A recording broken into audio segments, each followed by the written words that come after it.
News 18 Punjab Haryana Himachal ते तुहाडा स्वागत है। तुसी देख रहे हो प्राइम टाइम। मैं हाँ यादविंदर सिंह।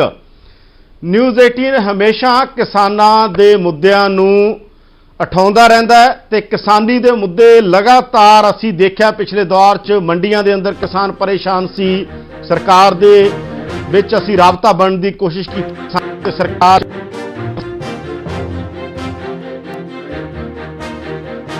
दा मुद्दा भी लगातार किसानां दे जो भी मुद्दे नूं न्यूज़ 18 ते लैके आउणे आ। हुण लगातार एक मसला उठ रहा झोने दे किसानां दा। किते करोना दी मार झोने दे किसानां ते तां नहीं पेगी, किते झोने दे किसान परेशान ना हो जाण। दो गल्लां सब तो वड्डियां कहीआं जा रहीआं ने। पहली गल आ लेबर दी। लेबर बारे चर्चा साडी अगले सैगमेंट भी होएगी, क्योंकि लेबर अगर इत्थों चली जाएगी, अगर इत्थों प्रवासी मजदूर चले जाणगे जिहड़े वड्डे पੱਧਰ ਦੇ ਉੱਤੇ बीजते ने झोने की फसल नूं, तां फिर की बनेगा? क्योंकि लोकल लेबर उस पੱਧਰ ते नहीं हुंदी, लोकल मजदूर उस पੱਧਰ ते नहीं हुंदे, ना ही उन्हां दी पिछले सालां दी ट्रेनिंग आ। क्योंकि ज़्यादातर झोना पंजाब च प्रवासी मजदूर ही लाउंदे ने जिहड़े यूपी बिहार तो आए हुंदे ने। तां पिछले दौर च लगातार ये सवाल उठदा रहा। झोने दे बारे चर्चा तां तरह तरह की पंजाबी गीतां च उठदी रही कि पानी हो गए डूंघे, झोना लाउणे छड्ड देना। पर झोने का सवाल अज करोना के दौर च इस रूप च खड़ा है कि पानी तो है पर मजदूर नहीं है। एक किसान कह रहे हैं। साडे नाल किसान अमृतपाल सिंह धालीवाल भी जुड़े ने, जिहड़े किसान ने खुद खेती करते हैं, ते साडे नाल कान सिंह पन्नू जिहड़े खेतीबाड़ी सकत्तर ने। ताकि किसानां दा असीं मसला इस करके उठा रहे हैं, हालांकि इस टाइम पियागा, पर बहुत सारे किसानां दीआं न्यूज़ 18 नूं लगातार कॉलां आ रही सी कि साडे मसले के अंदर ये सानूं समस्या आएगी आउण वाले दिनां च। ਤਾਂ ਅਸੀਂ सरकार ਤੇ किसानां 'ਚ एक ब्रिज का काम कर रहे हैं ताकि सरकार तक किसानां की गल पहुँचे, किसानां नूं समस्या ना आवे। करोना के दौर च बहुत सारिया चीज़ां एक्सट्राऑर्डनरी सिचुएशन बनी हुई है, मिसमैनेज भी हुई ने, पहले ही मैनेज हो जाण, ये नाल एक वधिया राह निकलेगा। साडे नाल अमृतपाल ने गलबात करदे हां। अमृत, जे मैं तुहाडे तो पुछां सब तो वड्डी समस्या, सब तो पहला काफ़ी टाइम अपने कोल आपां होर गल्लां भी करांगे, पर सब तो पहला जे तुसीं दसो इस टाइम कि पौध कदों बिज रही है, कि पौध बिजनी शुरू हो चुकी है? जो झोने तो पहला आप पौध बीजते हैं फिर झोना लाया जाता है, तो किसानां दे खदशे की ने? अमृत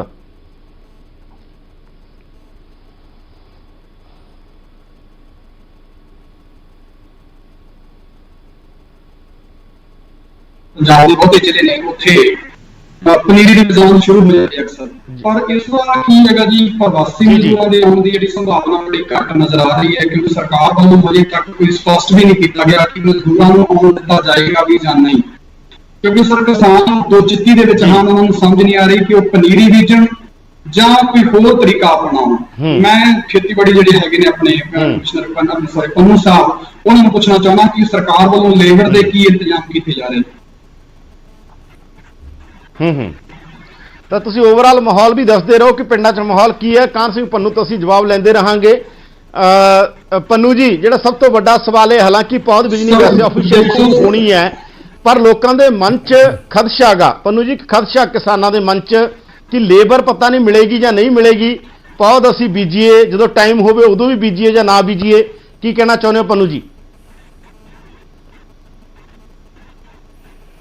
देखो जी, जिस तरह आप पहला कणक की प्रक्योरमेंट तो पहला गल की सी कि बड़े ही चुनौती भरपूर साडे सामने समय चल रहे ने, चैलेंजिंग समय ने।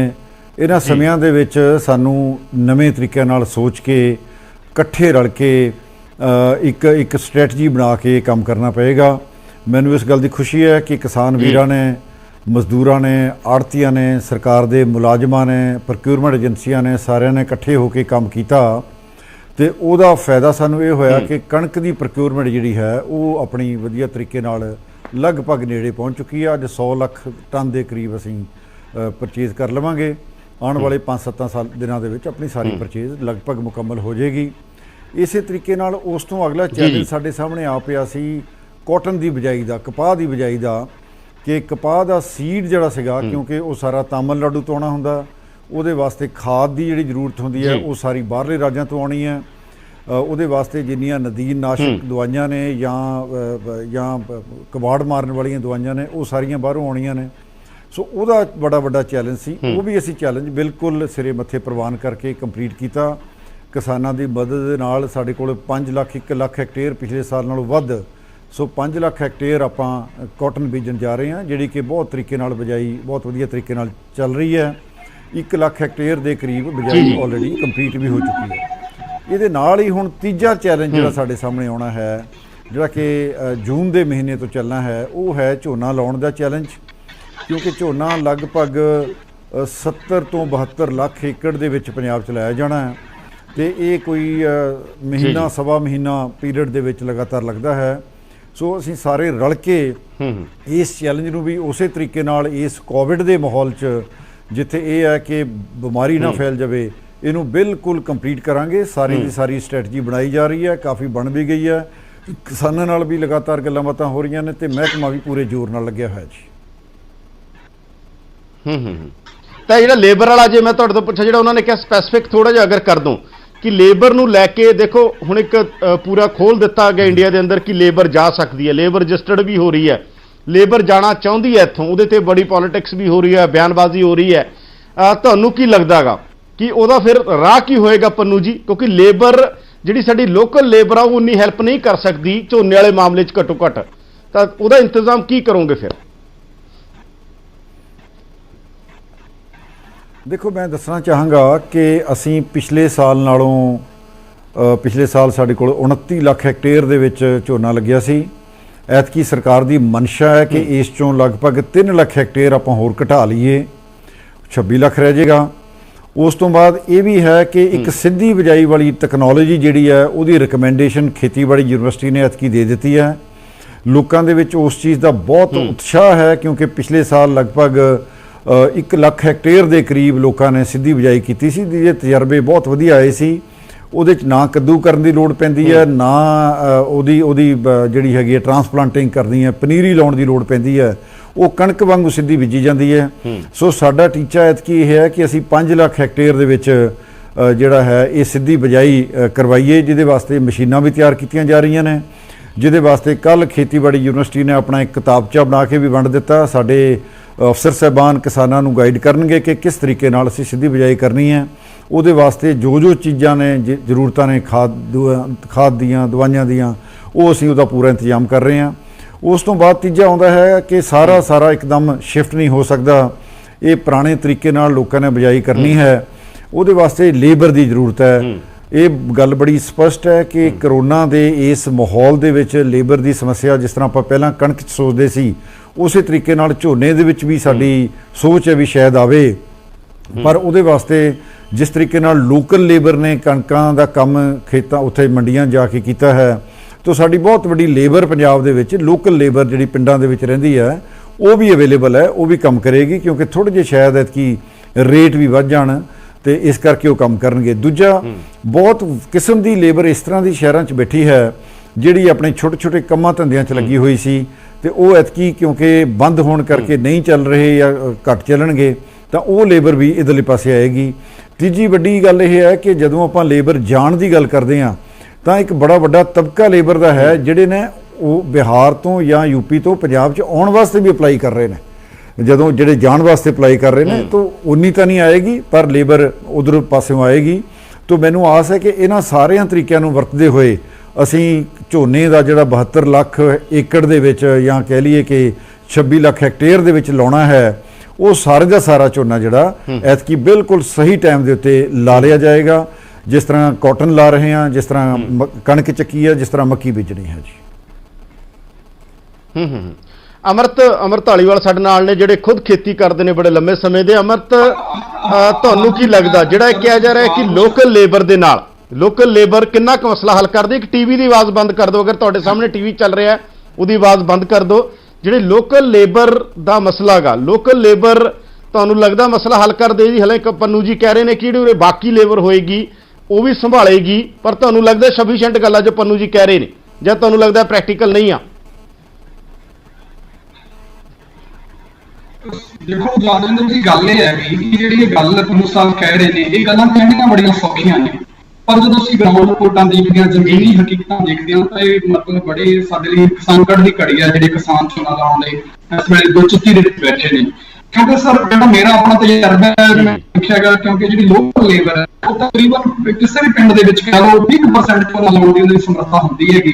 क्योंकि सपोज करो मेरे पिंड ਦੇ ਵਿੱਚ 3500 ਏਕੜ ਤਕਰੀਬਨ ਜ਼ਮੀਨ ਹੈ ਜਿਹਦੇ ਉੱਤੇ ਝੋਨਾ ਲੱਗਣਾ ਹੈਗਾ। ਮੇਰੇ ਪਿੰਡ ਦੇ ਵਿੱਚ ਤਕਰੀਬਨ 20 ਕਟੋਲੀਆਂ ਹੈਗੀਆਂ ਜਿਨ੍ਹਾਂ ਦੀ ਕਪੈਸਿਟੀ ਡੇਲੀ ਦੀ ਲਾਉਣ ਦੀ 100 ਏਕੜ ਹੋਏਗੀ, ਜਾਂ ਮਤਲਬ 50 ਤੋਂ 60 ਏਕੜ ਹੀ ਲਾਉਣਗੇ, ਕਿਉਂਕਿ ਪ੍ਰਤੀ ਟੋਲੀ ਹੈ ਜਿਹੜੀ ਪਾਰਟੀ ਹੈ 2 ਏਕੜ ਹੀ ਲਾਉਂਦੀ ਹੈ।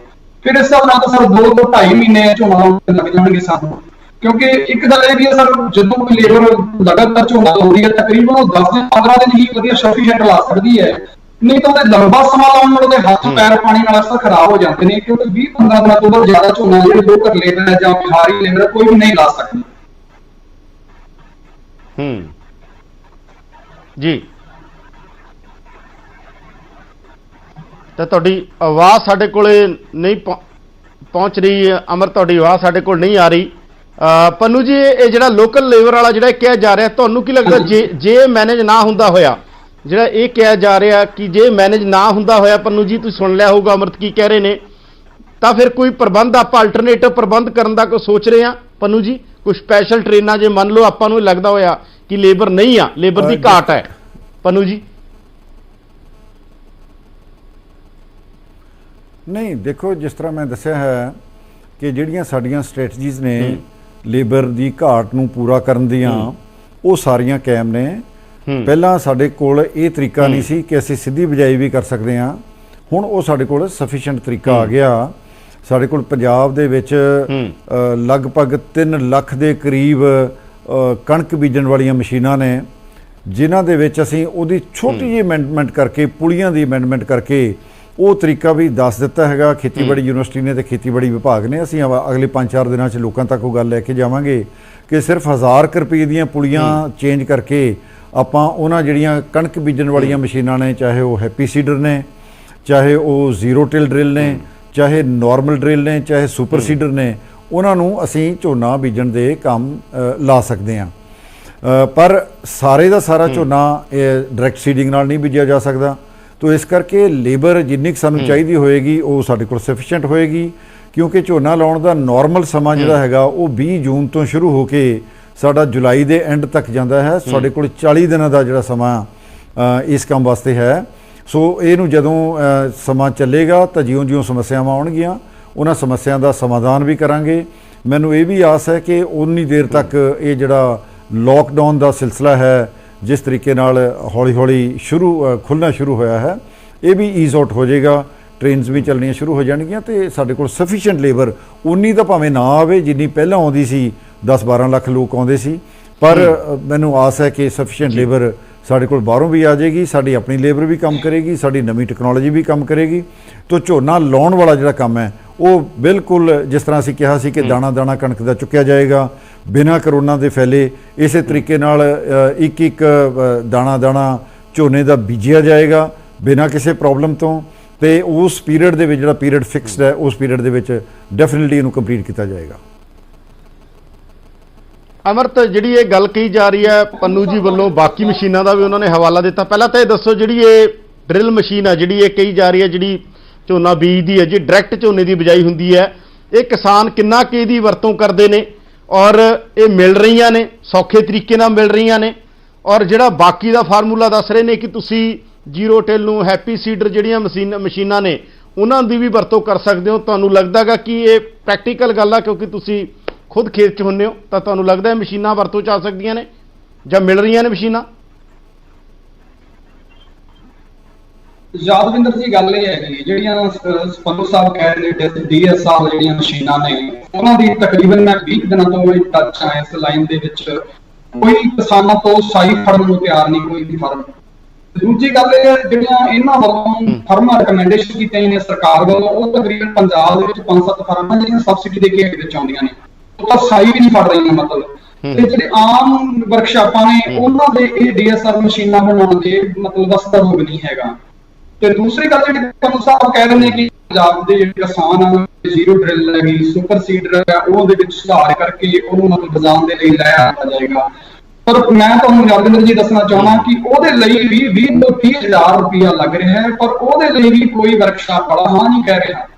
ਕਿਉਂਕਿ ਡਿਮਾਂਡ ਇੰਨੀ ਜ਼ਿਆਦਾ ਹੋ ਗਈ ਹੈ, ਕਿਉਂਕਿ ਕਿਸੇ ਵੀ ਕਿਸਾਨ ਨੂੰ ਇੱਕ ਭਰੋਸਾ ਹੀ ਨਹੀਂ ਰਿਹਾ ਸਰਕਾਰ ਤੇ ਵੀ ਪ੍ਰਵਾਸੀ ਮਜ਼ਦੂਰਾਂ ਨੂੰ ਵੀ ਪੰਜਾਬ ਦੇ ਵਿੱਚ ਐਂਟਰੀ ਕਰਨ ਦਿੱਤੀ ਜਾਏਗੀ ਨਹੀਂ। ਜਾਂ ਜੇ ਪੰਨੂ ਸਾਹਿਬ ਇਹ ਕਲੀਅਰ ਕਰ ਦੇਣ ਕਿ ਪ੍ਰਵਾਸੀ ਮਜ਼ਦੂਰ ਜਿਹੜੇ ਕਿਸਾਨਾਂ ਨਾਲ ਇਨ ਟੱਚ ਨੇ, ਜਾਂ ਜਿਨ੍ਹਾਂ ਮਤਲਬ ਕਿਸਾਨਾਂ ਨਾਲ ਮਤਲਬ ਉਹਨਾਂ ਦੇ ਰਾਬਤਾ ਬਣਿਆ ਹੋਇਆ ਪ੍ਰਵਾਸੀ ਮਜ਼ਦੂਰਾਂ ਦਾ ਬਿਹਾਰ ਦੇ ਯੂਪੀ ਦਾ, ਕਿ ਉਹਨਾਂ ਨਾਲ ਕੋਈ ਅੰਤਰਰਾਜੀ ਪਾਸ ਸਾਡੇ ਬਣਾ ਦੇਣ ਜਿਨ੍ਹਾਂ ਕੋਲ ਪਹਿਲਾਂ ਰੈਗੂਲਰ ਉਹ ਆ ਰਹੇ ਨੇ, ਫਿਰ ਇਸ ਸਮੱਸਿਆ ਨਾਲ ਅਸੀਂ ਕਾਫੀ ਹੱਦ ਤੱਕ ਨਜਿੱਠਿਆ ਜਾ ਸਕਦਾ ਹੈ। ਪਰ ਜਿਹੜੀ ਇਹ ਗੱਲ ਪੰਨੂ ਸਾਹਿਬ ਦੀ ਹੈ ਕਿ ਵੀ ਜ਼ੀਰੋ ਡਰਿਲ ਵਰਤ ਲੈਣਗੇ, ਜ਼ੀਰੋ ਡਰਿਲ ਇਹ ਗੱਲ ਕਹਿਣੀ ਬੜੀ ਸੌਖੀ ਹੈ। ਮੈਂ ਦੇਖਿਆ ਇੱਥੇ ਜਿਹੜੀਆਂ ਵਰਕਸ਼ਾਪਾਂ, ਪਹਿਲੀ ਗੱਲ ਤਾਂ ਵਰਕਸ਼ਾਪਾਂ ਦੇ ਵਿੱਚ ਸਮਾਨ ਹੀ ਨਹੀਂ ਹੈਗਾ ਅਵੇਲੇਬਲ, ਸਮਾਨ ਨਹੀਂ ਮਿਲ ਰਿਹਾ ਉਹਨਾਂ ਨੂੰ। ਜੇ ਉਹਨਾਂ ਦੇ ਵਿੱਚ ਸੁਧਾਰ ਕਰਨਾ ਵੀ ਹੈ ਤਾਂ ਘੱਟੋ ਘੱਟ 20 ਤੋਂ 30,000 ਰੁਪਇਆ ਲਿਆ ਜਾ ਰਿਹਾ ਮਤਲਬ ਉਹਦੇ ਵਿੱਚ ਸੁਧਾਰ ਕਰਨ ਦਾ। ਪੰਨੂ ਸਾਹਿਬ ਕਹਿ ਰਹੇ ਨੇ ਵੀ 2 ਗਰਾਰੀਆਂ ਬਦਲ ਕੇ ਮਤਲਬ ਇਹਦੇ ਵਿੱਚ ਸੁਧਾਰ ਹੋ ਜਾਂਦਾ ਹੈ, ਇਸ ਤਰ੍ਹਾਂ ਬਿਲਕੁਲ ਨਹੀਂ ਹੁੰਦਾ ਜੀ। ਇਹ ਐਵੇਂ ਮਤਲਬ ਲੋਕਾਂ ਨੂੰ ਸਬਜ਼ ਬਾਗ ਦਿਖਾਏ ਜਾ ਰਹੇ ਨੇ, ਕਿਉਂਕਿ ਮਤਲਬ ਇਸ ਤਰ੍ਹਾਂ ਸੁਧਾਰ ਹੋ ਗਿਆ ਕਿ ਸਿਰਫ ਇਹ ਜੁਗਾੜ ਹੈ। ਮਤਲਬ ਇਹਦੇ ਨਾਲ ਜਦੋਂ ਜ਼ੀਰੋ ਡਰਿਲ ਅਸੀਂ ਬਚਾਅ ਕਰਾਂਗੇ ਉਹਦੇ ਲਈ ਸਾਨੂੰ ਬੀਜ ਦੁੱਗਣਾ ਪਾਉਣਾ ਪਏਗਾ, ਕਿਉਂਕਿ 8-10 ਕਿਲੋ ਬੀਜ ਪਾਉਣਾ ਪਏਗਾ। ਇਹਨਾਂ ਨਾਲ ਜਿਹੜੇ ਦੂਜੀਆਂ ਮਸ਼ੀਨਾਂ ਨੇ ਅਮਰ, ਦੂਜੀਆਂ ਮਸ਼ੀਨਾਂ ਨੇ ਜਿਹੜੀਆਂ ਮਸ਼ੀਨਾਂ ਮਿਲਦੀਆਂ ਨੇ, ਮਿਲਣੀਆਂ ਸੌਖੀਆਂ ਨੇ, ਮਾਰਕੀਟ 'ਚ ਅਵੇਲੇਬਲ ਨੇ, ਮਿਲ ਰਹੀਆਂ ਨੇ ਉਹ ਮਸ਼ੀਨਾਂ ਜਿਹੜੀਆਂ PAU ਵੱਲੋਂ ਜਾਂ ਬਾਕੀ ਮਸ਼ੀਨਾਂ ਮਿਲ ਰਹੀਆਂ ਨੇ।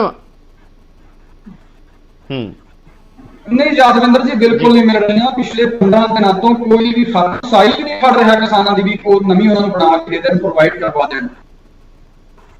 ਸਾਰੀਆਂ ਫਰਮਾਂ ਨੇ ਤਕਰੀਬਨ ਜਵਾਬ ਦੇ ਦਿੱਤਾ ਕਿਸਾਨਾਂ ਨੂੰ। ਜਿਹੜੇ ਕਿਸਾਨ ਪਹਿਲਾਂ ਕੋਈ ਮਤਲਬ ਬੁਕਿੰਗ ਕਰਵਾ ਗਏ ਸਿਰਫ ਉਹੀ ਸਾਈਆਂ ਉਹਨਾਂ ਤੋਂ ਜਿਹੜੀਆਂ ਭੁਗਤਾਈਆਂ ਜਾਣਗੀਆਂ, ਪਰ ਪਿਛਲੇ 10 ਦਿਨਾਂ ਤੋਂ ਤਾਂ ਕੋਈ ਫਰਮ ਸਾਈ ਨਹੀਂ ਫੜ ਰਹੀ ਕਿਸਾਨਾਂ ਦੀ। ਇਹ ਬਾਕੀ ਪੰਨੂ ਸਾਹਿਬ ਕਹਿ ਰਹੇ ਨੇ ਕਿ 5 ਲੱਖ ਹੈਕਟੇਅਰ ਦੇ ਵਿੱਚ ਅਸੀਂ ਬਜਾਨ ਜ਼ੀਰੋ ਡਰਿਲ ਨਾਲ ਕਰਾਵਾਂਗੇ। ਮੇਰਾ ਕਹਿ ਲਓ ਮਤਲਬ ਜਿਹੜੀਆਂ ਭਾਰੀਆਂ ਜ਼ਮੀਨਾਂ ਹੈ ਸਿਰਫ ਉਹਨਾਂ ਦੇ ਵਿੱਚ ਕਾਮਯਾਬ ਹੈ, ਨਾ ਕਿ ਹਲਕੀਆਂ ਜਾਂ ਦਰਮਿਆਨੀਆਂ ਜ਼ਮੀਨਾਂ ਦੇ ਵਿੱਚ। ਫਿਰ ਵੀ ਆਪਾਂ ਦੱਸ ਦੇਣਾ ਚਾਹਾਂਗੇ ਪੰਨੂ ਜੀ ਇਹ ਸਾਰੀਆਂ ਬਿਲਕੁਲ ਅਮਰ ਤਾਂ ਅਸੀਂ ਜਵਾਬ ਲੈ ਲਈਏ, ਤੁਸੀਂ ਬਾਕੀ ਚੀਜ਼ਾਂ ਦੇ ਲਈ ਵੀ ਤੁਹਾਡੇ ਕੋਲ ਆਉਣੇ ਆ। ਪੰਨੂ ਜੀ ਤੋਂ ਜਵਾਬ ਲੈ ਲਈਏ। ਪੰਨੂ ਜੀ ਕੀ ਇਹ ਤੁਹਾਡੇ ਸਾਹਮਣੇ ਨੇ ਸਵਾਲ, ਇਹ ਕੋਈ ਪੋਲੀਟੀਕਲ ਕਿਸਾਨ ਨਹੀਂ, ਇਹ ਕੋਈ ਉਹ ਕਿਸਾਨ ਨਹੀਂ ਜਿਹੜੇ ਮਤਲਬ ਇਸ ਤਰ੍ਹਾਂ ਕੋਈ ਏਜੰਡੇ ਨਾਲ ਤੁਹਾਡੇ ਕੋਈ ਉਹਨਾਂ ਦੀ ਆਪਣੀਆਂ ਸਮੱਸਿਆਵਾਂ ਨੇ ਇਹ ਜੇ ਤੁਹਾਨੂੰ ਦੱਸ ਰਹੇ ਨੇ, ਤਾਂ ਘੱਟੋ ਘੱਟ ਸੌਟ ਆਊਟ ਹੋ ਜਾਣਗੀਆਂ। ਔਰ ਕੀ ਇਹ ਹੈਗੀਆਂ ਨੇ, ਤੁਸੀਂ ਚੈੱਕ ਕਰ ਸਕਦੇ ਹੋ, ਜੇ ਹੈਗੀਆਂ ਨੇ ਤੁਹਾਨੂੰ ਕਿਵੇਂ ਸੌਟ ਆਊਟ ਕਰੋਗੇ ਪੰਨੂ ਜੀ? ਦੇਖੋ 2-3 ਗੱਲਾਂ ਅਮਰਜੀਤ ਨੇ ਦੱਸੀਆਂ ਨੇ, ਬਹੁਤ ਸਹੀ ਗੱਲਾਂ ਦੱਸੀਆਂ ਉਹਨਾਂ ਨੇ। ਇੱਕ ਤਾਂ ਉਹਨਾਂ ਨੇ ਕਿਹਾ ਕਿ ਇਹ ਜਿਹੜੀ ਟੈਕਨੀਕ ਹੈ ਨਵੀਂ DSR ਦੀ ਟੈਕਨੀਕ, ਇਹ ਜਿਹੜੀਆਂ ਭਾਰੀਆਂ ਜਾਂ ਦਰਮਿਆਨੀਆਂ ਜ਼ਮੀਨਾਂ ਨੇ ਉਹਨਾਂ ਦੇ ਵਿੱਚ ਹੀ ਕਾਮਯਾਬ ਹੈ, ਜਿਹੜੀਆਂ ਸਾਡੀਆਂ ਹਲਕੀਆਂ ਜ਼ਮੀਨਾਂ ਨੇ ਉਹਨਾਂ ਦੇ ਵਿੱਚ ਇਹ ਕਾਮਯਾਬ ਨਹੀਂ ਹੈਗੀ। ਇਹ ਗੱਲ ਇਹਨਾਂ ਦੀ ਬਿਲਕੁਲ ਦਰੁਸਤ ਹੈ। ਪਰ ਖੁਦਾ ਦੀ ਨਿਹਮਤ ਹੈ ਕਿ ਸਾਡੇ ਕੋਲ ਪੰਜਾਬ 'ਚ 80% ਜਿਹੜੀ ਜ਼ਮੀਨ ਹੈ ਉਹ ਭਾਰੀਆਂ ਜਾਂ ਦਰਮਿਆਨੀਆਂ ਜ਼ਮੀਨਾਂ ਨੇ, ਜਿੱਥੇ ਇਹ ਵਧੀਆ ਤਰੀਕੇ ਨਾਲ ਚੱਲ ਸਕਦੀਆਂ ਨੇ। ਇੱਕ ਗੱਲ। ਦੂਜੀ ਗੱਲ, ਜੇ ਨਵੀਆਂ ਮਸ਼ੀਨਾਂ ਬਣਾਉਣ ਦੀ ਜਿੱਥੋਂ ਤੱਕ ਗੱਲ ਹੈ, ਉਹ ਜ਼ਰੂਰ ਚੈਲੰਜ ਹੈਗੇ ਨੇ, ਕਿਉਂਕਿ ਨਵੀਆਂ ਫੈਕਟਰੀ ਅਜੇ ਅਸੀਂ 4-5 ਦਿਨ ਹੀ ਹੋਏ ਨੇ ਜਦੋਂ ਸਾਰੀਆਂ ਵਰਕਸ਼ਾਪਾਂ ਖੋਲ੍ਹੀਆਂ ਨੇ, ਉਹਨਾਂ ਨੇ ਅੱਗੇ ਰਾਅ ਮਟੀਰੀਅਲ ਲੈਣਾ ਹੈ, ਉਹ ਦੁਕਾਨਾਂ ਖੁਲਵਾਈਆਂ ਨੇ, ਤੇ ਇਹਨਾਂ ਸਾਰੀਆਂ ਨੂੰ ਮਸ਼ੀਨਾਂ ਨੂੰ ਨਵੀਆਂ ਬਣਾਉਣ ਦੇ ਵਿੱਚ ਸਾਰੀਆਂ ਫਰਮਾਂ ਜਿਹੜੀਆਂ ਲੱਗੀਆਂ ਹੋਈਆਂ ਨੇ ਉਹ ਬਣਾ ਵੀ ਰਹੀਆਂ ਨੇ। ਕੋਈ 50-60 ਹਜ਼ਾਰ ਰੁਪਏ ਦੀ ਮਸ਼ੀਨ ਆਉਂਦੀ ਹੈ ਜੇ ਨਵੀਂ ਕਿਸੇ ਨੇ ਲੈਣੀ ਹੈ। ਬਟ ਅਸੀਂ ਤਾਂ ਇਹ ਕਹਿ ਰਹੇ ਹਾਂ ਕਿ ਜਿਹੜੀ ਤੁਹਾਡੇ ਕੋਲ ਜ਼ੀਰੋ ਟਿਲ ਮਸ਼ੀਨਾਂ ਜਾਂ ਹੈਪੀ ਸੀਡਰ ਮਸ਼ੀਨਾਂ ਨੇ, ਉਹਨਾਂ ਮਸ਼ੀਨਾਂ ਨੂੰ ਹੀ ਆਪਾਂ ਥੋੜ੍ਹਾ ਜਿਹਾ ਅਮੈਂਡ ਕਰ ਦਈਏ, ਅਮੈਂਡ ਕਰਕੇ ਉਹਦੀਆਂ ਪੁੜੀਆਂ ਬਦਲ ਦਈਏ, ਤੇ ਉਹ 40 ਕਿਲੋ ਦੀ ਬਜਾਏ ਤਾਂ ਕਿ 8 ਤੋਂ ਲਾ ਕੇ 10 ਕਿਲੋ ਤੱਕ ਆਪਣਾ ਬੀਜ ਖੇਤ 'ਚ ਪਾਉਣ ਦੀ ਪੋਜੀਸ਼ਨ 'ਚ ਆ ਜਾਣ। ਉਹ ਅਸੀਂ ਕਾਫੀ ਤਜਰਬਾ ਹਾਸਲ ਕਰ ਲਿਆ, ਖੇਤੀਬਾੜੀ ਯੂਨੀਵਰਸਿਟੀ ਦੀ ਰਿਕਮੈਂਡੇਸ਼ਨ ਆ ਚੁੱਕੀ ਹੈ, ਤੇ ਉਹ ਵੀ ਠੀਕ ਹੋ ਜਾਏਗਾ। ਪਰ ਉਹ ਸਾਰਾ ਦਾ ਸਾਰਾ ਇਹ ਨਹੀਂਗਾ ਵੀ ਸਾਰੀ ਪੰਜਾਬ ਦੇ ਵਿੱਚ ਝੋਨਾ ਜਿਹੜਾ ਉਸੇ ਤਰੀਕੇ ਨਾਲ ਲੱਗ ਜਾਏਗਾ। ਉਹ ਲੋਕਾਂ ਨੇ ਜੇ ਤਜਰਬਾ ਹਾਸਲ ਕਰਨਾ, ਕਿਉਂਕਿ ਕੱਦੂ ਕਰਕੇ ਪੈੜੀ ਨੂੰ ਟਰਾਂਸਪਲਾਂਟ ਕਰਨ ਦਾ ਤਜਰਬਾ ਸਾਡੇ ਕੋਲ 40-50 ਸਾਲ ਦਾ ਤਜਰਬਾ ਹੈ, ਤੇ ਇਹ ਨਵਾਂ ਤਜਰਬਾ ਜਿਹੜਾ ਇਹ ਜੇ ਅਸੀਂ ਲੈਣਾ ਹੈ ਇਹਨੂੰ ਟਾਈਮ ਲੱਗਣਾ। ਅਸੀਂ ਨਹੀਂ ਚਾਹੁੰਦੇ ਕਿ ਹਰੇਕ ਜ਼ਿਮੀਂਦਾਰ ਸਾਰੀ ਜ਼ਮੀਨ ਦੇ ਵਿੱਚ DSR ਕਰ ਜਾਵੇ, ਉਹ ਥੋੜ੍ਹਾ ਲਰਨ ਕਰੇਗਾ। ਪਰ ਉਹਦੇ ਨਾਲ ਇੰਨਾ ਕੁ ਜ਼ਰੂਰ ਹੈ ਕਿ ਜਿਹੜੀ DSR ਤਾਂ ਕਰਨਾ ਵੀ ਨਹੀਂ ਚਾਹੁੰਦੇ, ਤੁਹਾਨੂੰ ਪਤਾ ਹੀ ਹੈ ਕਿੱਡਾ ਚੈਲੰਜ ਹੈ ਤੁਹਾਡੇ ਲਈ, ਇਹਦੇ ਲਈ ਤਾਂ ਬੜੀ ਤੁਸੀਂ ਗੱਲ ਵੀ ਕਰਦੇ ਹੋ। ਤੁਹਾਨੂੰ ਪਤਾ ਕਿਸਾਨ ਕਨਵਿੰਸ ਹੀ ਨਹੀਂ ਹੁੰਦੇ ਪੰਨੂ ਜੀ ਇਸ ਗੱਲ ਦੇ ਨਾਲ, ਉਹ ਹਮੇਸ਼ਾ ਉਸੇ ਜਿਹੜੀ ਪੁਰਾਣੀ ਤਕਨੀਕ ਆ ਉਹਦੇ ਨਾਲ ਹੀ ਲਾਉਣਾ ਚਾਹੁੰਦੇ ਨੇ। ਸਾਡੇ ਜਿਹੜੇ ਅਧਿਕਾਰੀ ਨੇ ਉਹਨਾਂ ਨੂੰ ਅਸੀਂ ਟ੍ਰੇਨਿੰਗਾਂ ਦੇ ਰਹੇ ਹਾਂ ਲਗਾਤਾਰ ਕਿ ਕਿਸ ਤਰੀਕੇ ਨਾਲ ਲੋਕਾਂ ਨੂੰ ਅੱਗੇ ਜਾ ਕੇ ਟ੍ਰੇਨ ਕਰਨਾ ਹੈ। ਸੋ ਇਹ ਸਾਰਾ ਇੱਕ ਚੈਲੰਜ ਹੈ। ਦੇਖੋ ਸਾਡੇ ਸਾਰੇ ਸਾਹਮਣੇ ਕੋਈ ਇਹ ਤਾਂ ਹੈ ਨਹੀਂਗਾ ਕਿ ਕਿਸੇ ਬੰਦੇ ਨੇ ਬਣਾਇਆ ਹੋਇਆ, ਇਹ ਕੁਦਰਤ ਵੱਲੋਂ ਇੱਕ ਚੈਲੰਜ ਆਇਆ ਹੈ। ਤਾਂ ਇਹਨੂੰ ਇਕੱਠੇ ਰਲ ਕੇ ਆਪਾਂ ਇਸ ਚੈਲੰਜ ਨੂੰ ਮੀਟ ਕਰਨਾ ਹੈ, ਇਸ ਚੈਲੰਜ ਨੂੰ ਆਪਾਂ ਸਿੱਝਣਾ ਹੈ। ਤਾਂ ਇਹ ਕਿਸੇ ਦੀ ਇੱਕ ਦੀ ਬਣਾਈ ਹੋਈ ਚੀਜ਼ ਨਹੀਂ, ਤੇ ਨਾ ਹੀ ਇਹਨੇ ਛੋਟੇ ਸਮੇਂ ਦੇ ਵਿੱਚ ਇਹਨਾਂ ਦੀ ਕੋਈ ਬਹੁਤ ਵੱਡੀਆਂ ਚੇਂਜਸ ਹੋ ਸਕਦੀਆਂ ਨੇ। ਸੋ ਹਾਸਲ ਹਾਲਾਤਾਂ ਦੇ ਵਿੱਚ ਜੋ ਬੈਸਟ ਕੀਤਾ ਜਾ ਸਕਦਾ ਹੈ ਉਹ ਸਰਕਾਰ ਵੱਲੋਂ ਪੂਰੇ ਜ਼ੋਰ ਨਾਲ ਕੀਤਾ ਜਾ ਰਿਹਾ। ਤਾਂ ਮੈਨੂੰ ਆਸ ਹੈ ਕਿ ਅਸੀਂ ਦਿੱਤੇ ਸਮੇਂ ਦੇ ਵਿੱਚ 20 ਜੂਨ ਤੋਂ ਲਾ ਕੇ 30 ਜੁਲਾਈ ਤੱਕ ਜਿਹੜਾ ਹੈ ਸਾਡਾ ਪੀਰੀਅਡ ਹੁੰਦਾ ਸਣੇ ਬਾਸਮਤੀ ਲੱਗਣ ਦਾ, ਉਸ ਨੂੰ ਬਿਲਕੁਲ ਪੂਰੀ ਤਰ੍ਹਾਂ ਨਾਲ ਸਹੀ ਤਰੀਕੇ ਨਾਲ ਜ਼ਰੂਰ ਪੂਰਾ ਕਰ ਲਵਾਂਗੇ। ਨਹੀਂ ਪੰਨੂ ਜੀ, ਤੁਹਾਨੂੰ ਲੱਗਦਾ ਕਿ ਜਿਹੜੀ ਇਹ ਸਮੱਸਿਆ ਤੁਸੀਂ ਕਹਿੰਦੇ ਜਿਹੜੀਆਂ ਤੁਹਾਡੇ ਖੁਦ ਧਿਆਨ 'ਚ ਨੇ, ਤੁਸੀਂ ਕਹਿੰਦੇ ਹੋ ਸਾਡੇ ਧਿਆਨ 'ਚ ਨੇ ਸਮੱਸਿਆਵਾਂ ਸੀ ਕਿਉਂਕਿ ਲਾਕਡਾਊਨ ਆ, ਕਰਫਿਊ ਆ, ਦੁਕਾਨਾਂ ਹੁਣ ਖੁੱਲੀਆਂ ਨੇ, ਤੁਹਾਨੂੰ ਲੱਗਦਾ ਪੰਨੂ ਜੀ ਕਿ ਜਲਦੀ ਤੋਂ ਜਲਦੀ ਕਿਉਂਕਿ ਕਦਮ ਹੁਣ ਚੁੱਕਣ ਦੀ ਲੋੜ ਆ, ਜੇ ਹੁਣ ਕਦਮ ਨਾ ਚੁੱਕੇਗੇ ਫਿਰ ਕਈ ਵਾਰ ਅਸੀਂ ਦੇਖਦੇ ਹਾਂ ਕਿ ਸਿਸਟਮ ਐਕਸਪੋਜ਼ ਹੋ ਜਾਂਦਾ, ਬਹੁਤ ਸਾਰੇ ਸਵਾਲ ਆਉਣ ਲੱਗ ਜਾਂਦੇ ਆ। ਜੇ ਹੁਣੇ ਤੋਂ ਮੁੱਖ ਮੰਤਰੀ ਕੈਪਟਨ ਅਮਰਿੰਦਰ ਸਿੰਘ ਮੀਟਿੰਗ ਕਰਨ, ਇੱਕ ਇਸ ਦੇ ਉੱਤੇ ਸਪੈਸ਼ਲ ਮੀਟਿੰਗ ਹੋਵੇ ਤਾਂ ਕਿ ਇਹ ਪ੍ਰਬੰਧ ਅਗਾਊਂ ਹੋਣ, ਤਾਂ ਕਿ ਕੋਈ ਵੀ ਸਵਾਲ ਖੜਾ ਨਾ ਹੋਵੇ ਤੇ ਕਿਸਾਨਾਂ ਨੂੰ ਸਮੱਸਿਆ ਨਾ ਆਵੇ। ਪੰਨੂ ਜੀ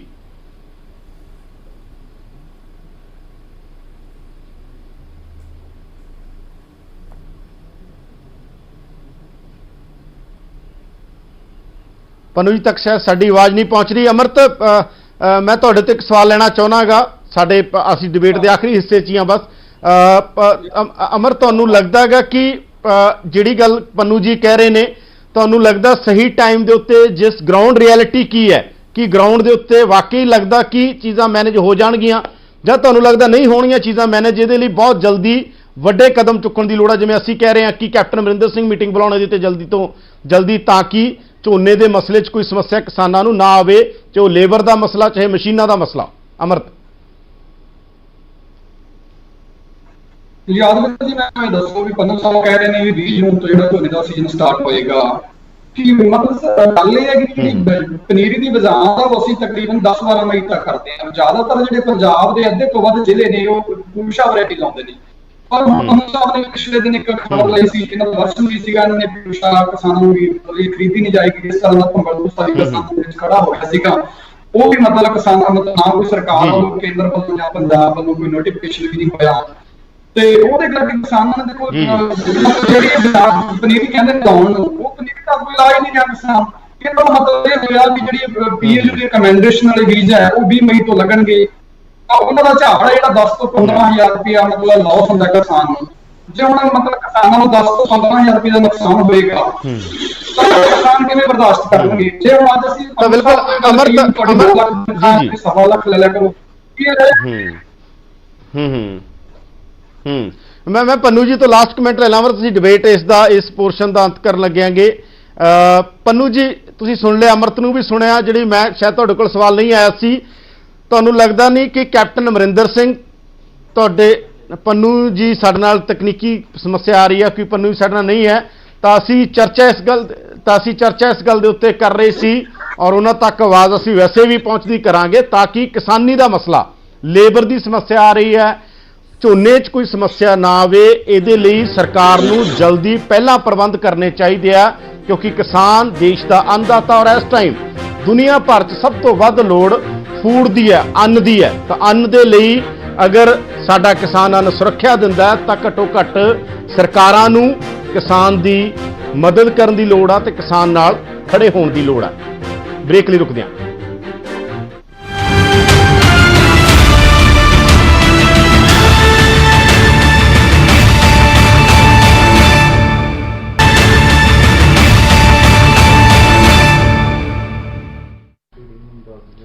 ਪ੍ਰਾਈਮ ਟਾਈਮ 'ਚ ਤੁਹਾਡਾ ਸਵਾਗਤ ਹੈ। ਮੈਂ ਹਾਂ ਯਾਦਵਿੰਦਰ ਸਿੰਘ।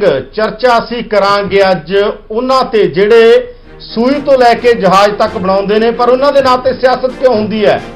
ਮਜ਼ਦੂਰਾਂ ਦੇ ਨਾਂ ਤੇ ਕਰੋਨਾ ਦੇ ਦੌਰ 'ਚ ਸਿਆਸਤ ਹੋ ਰਹੀ ਹੈ। ਸਿਆਸਤ ਜੋ ਵੀ ਕਰੇ, ਜਿਹੜੀ ਮਰਜ਼ੀ ਪਾਰਟੀ ਹੋਵੇ, ਬੀਜੇਪੀ ਹੋਵੇ, ਕਾਂਗਰਸ ਹੋਵੇ, ਲੈਫਟ ਹੋਵੇ, ਰਾਈਟ ਹੋਵੇ, ਪਰ ਸਵਾਲ ਇਹ ਹੈ ਕਿ ਸਿਆਸਤ ਨਹੀਂ ਹੋਣੀ ਚਾਹੀਦੀ, ਕਿਉਂਕਿ ਜਿਨ੍ਹਾਂ ਲੋਕਾਂ ਨੇ ਇਸ ਦੇਸ਼ ਨੂੰ ਬਣਾਇਆ, ਸੰਤ ਰਾਮਦਾਸੀ ਨੇ ਕਦੇ ਕਿਹਾ ਸੀ, ਮਗਦਾ ਰਹੀ ਵੇ ਸੂਰਜਾ ਕਮੀਆਂ ਦੇ ਵਿਹੜੇ।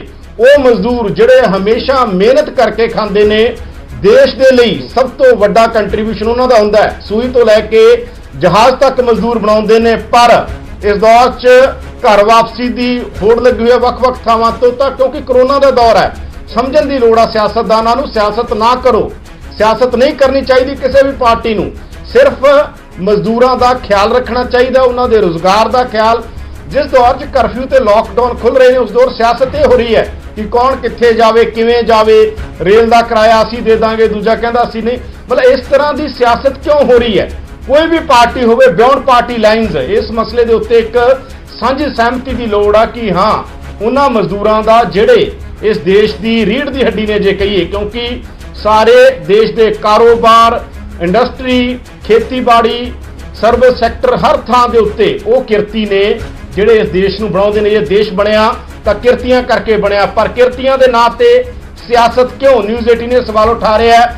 ਸਾਡੇ ਨਾਲ ਪੰਜਾਬ ਦੇ ਸਨਅਤ ਮੰਤਰੀ ਸੁੰਦਰ ਸ਼ਾਮ ਅਰੋੜਾ ਜੁੜ ਚੁੱਕੇ ਨੇ ਤੇ ਸਾਡੇ ਨਾਲ ਨੇ ਸਾਬਕਾ ਸਨਅਤ ਮੰਤਰੀ ਤੇ ਸਾਬਕਾ ਸਥਾਨਕ ਸਰਕਾਰਾਂ ਬਾਰੇ ਮੰਤਰੀ ਤੇ ਬੀਜੇਪੀ ਦੇ ਸੀਨੀਅਰ ਲੀਡਰ ਅਨਿਲ ਜੋਸ਼ੀ ਸਾਡੇ ਨਾਲ ਨੇ ਤੇ ਅਰੋੜਾ ਜੀ ਸਾਡੇ ਨਾਲ ਨੇ। ਗੱਲਬਾਤ ਅਸੀਂ ਕਰਾਂਗੇ ਕਿਉਂ ਸਿਆਸਤ ਹੋ ਰਹੀ ਆ, ਕਿਉਂ ਬੀਜੇਪੀ ਵਰਸਸ ਕਾਂਗਰਸ, ਕਿਉਂ ਅੱਜ ਜਦੋਂ ਲੋੜ ਹੈ ਇਸ ਗੱਲ ਦੀ ਕਿ ਇੰਡਸਟਰੀ ਖੁੱਲੀ ਹੈ ਔਰ ਕਰੋਨਾ ਦੇ ਦੌਰ 'ਚ ਚੀਜ਼ਾਂ ਨੂੰ ਬਚਾ ਕੇ ਇੱਕ ਸਹਿਮਤੀ ਦੇ ਨਾਲ ਚੱਲਣ ਦੀ ਲੋੜ ਹੈ। ਇੱਕ ਸਹਿਮਤੀ ਬਣੇ ਸਭ 'ਚ, ਸਾਰੀਆਂ ਪਾਰਟੀਆਂ 'ਚ ਇੱਕ ਸਿਆਸੀ ਸਹਿਮਤੀ ਹੋਵੇ, ਇੱਕ ਮਿਨੀਮਮ ਅੰਡਰਸਟੈਂਡਿੰਗ ਹੋਵੇ।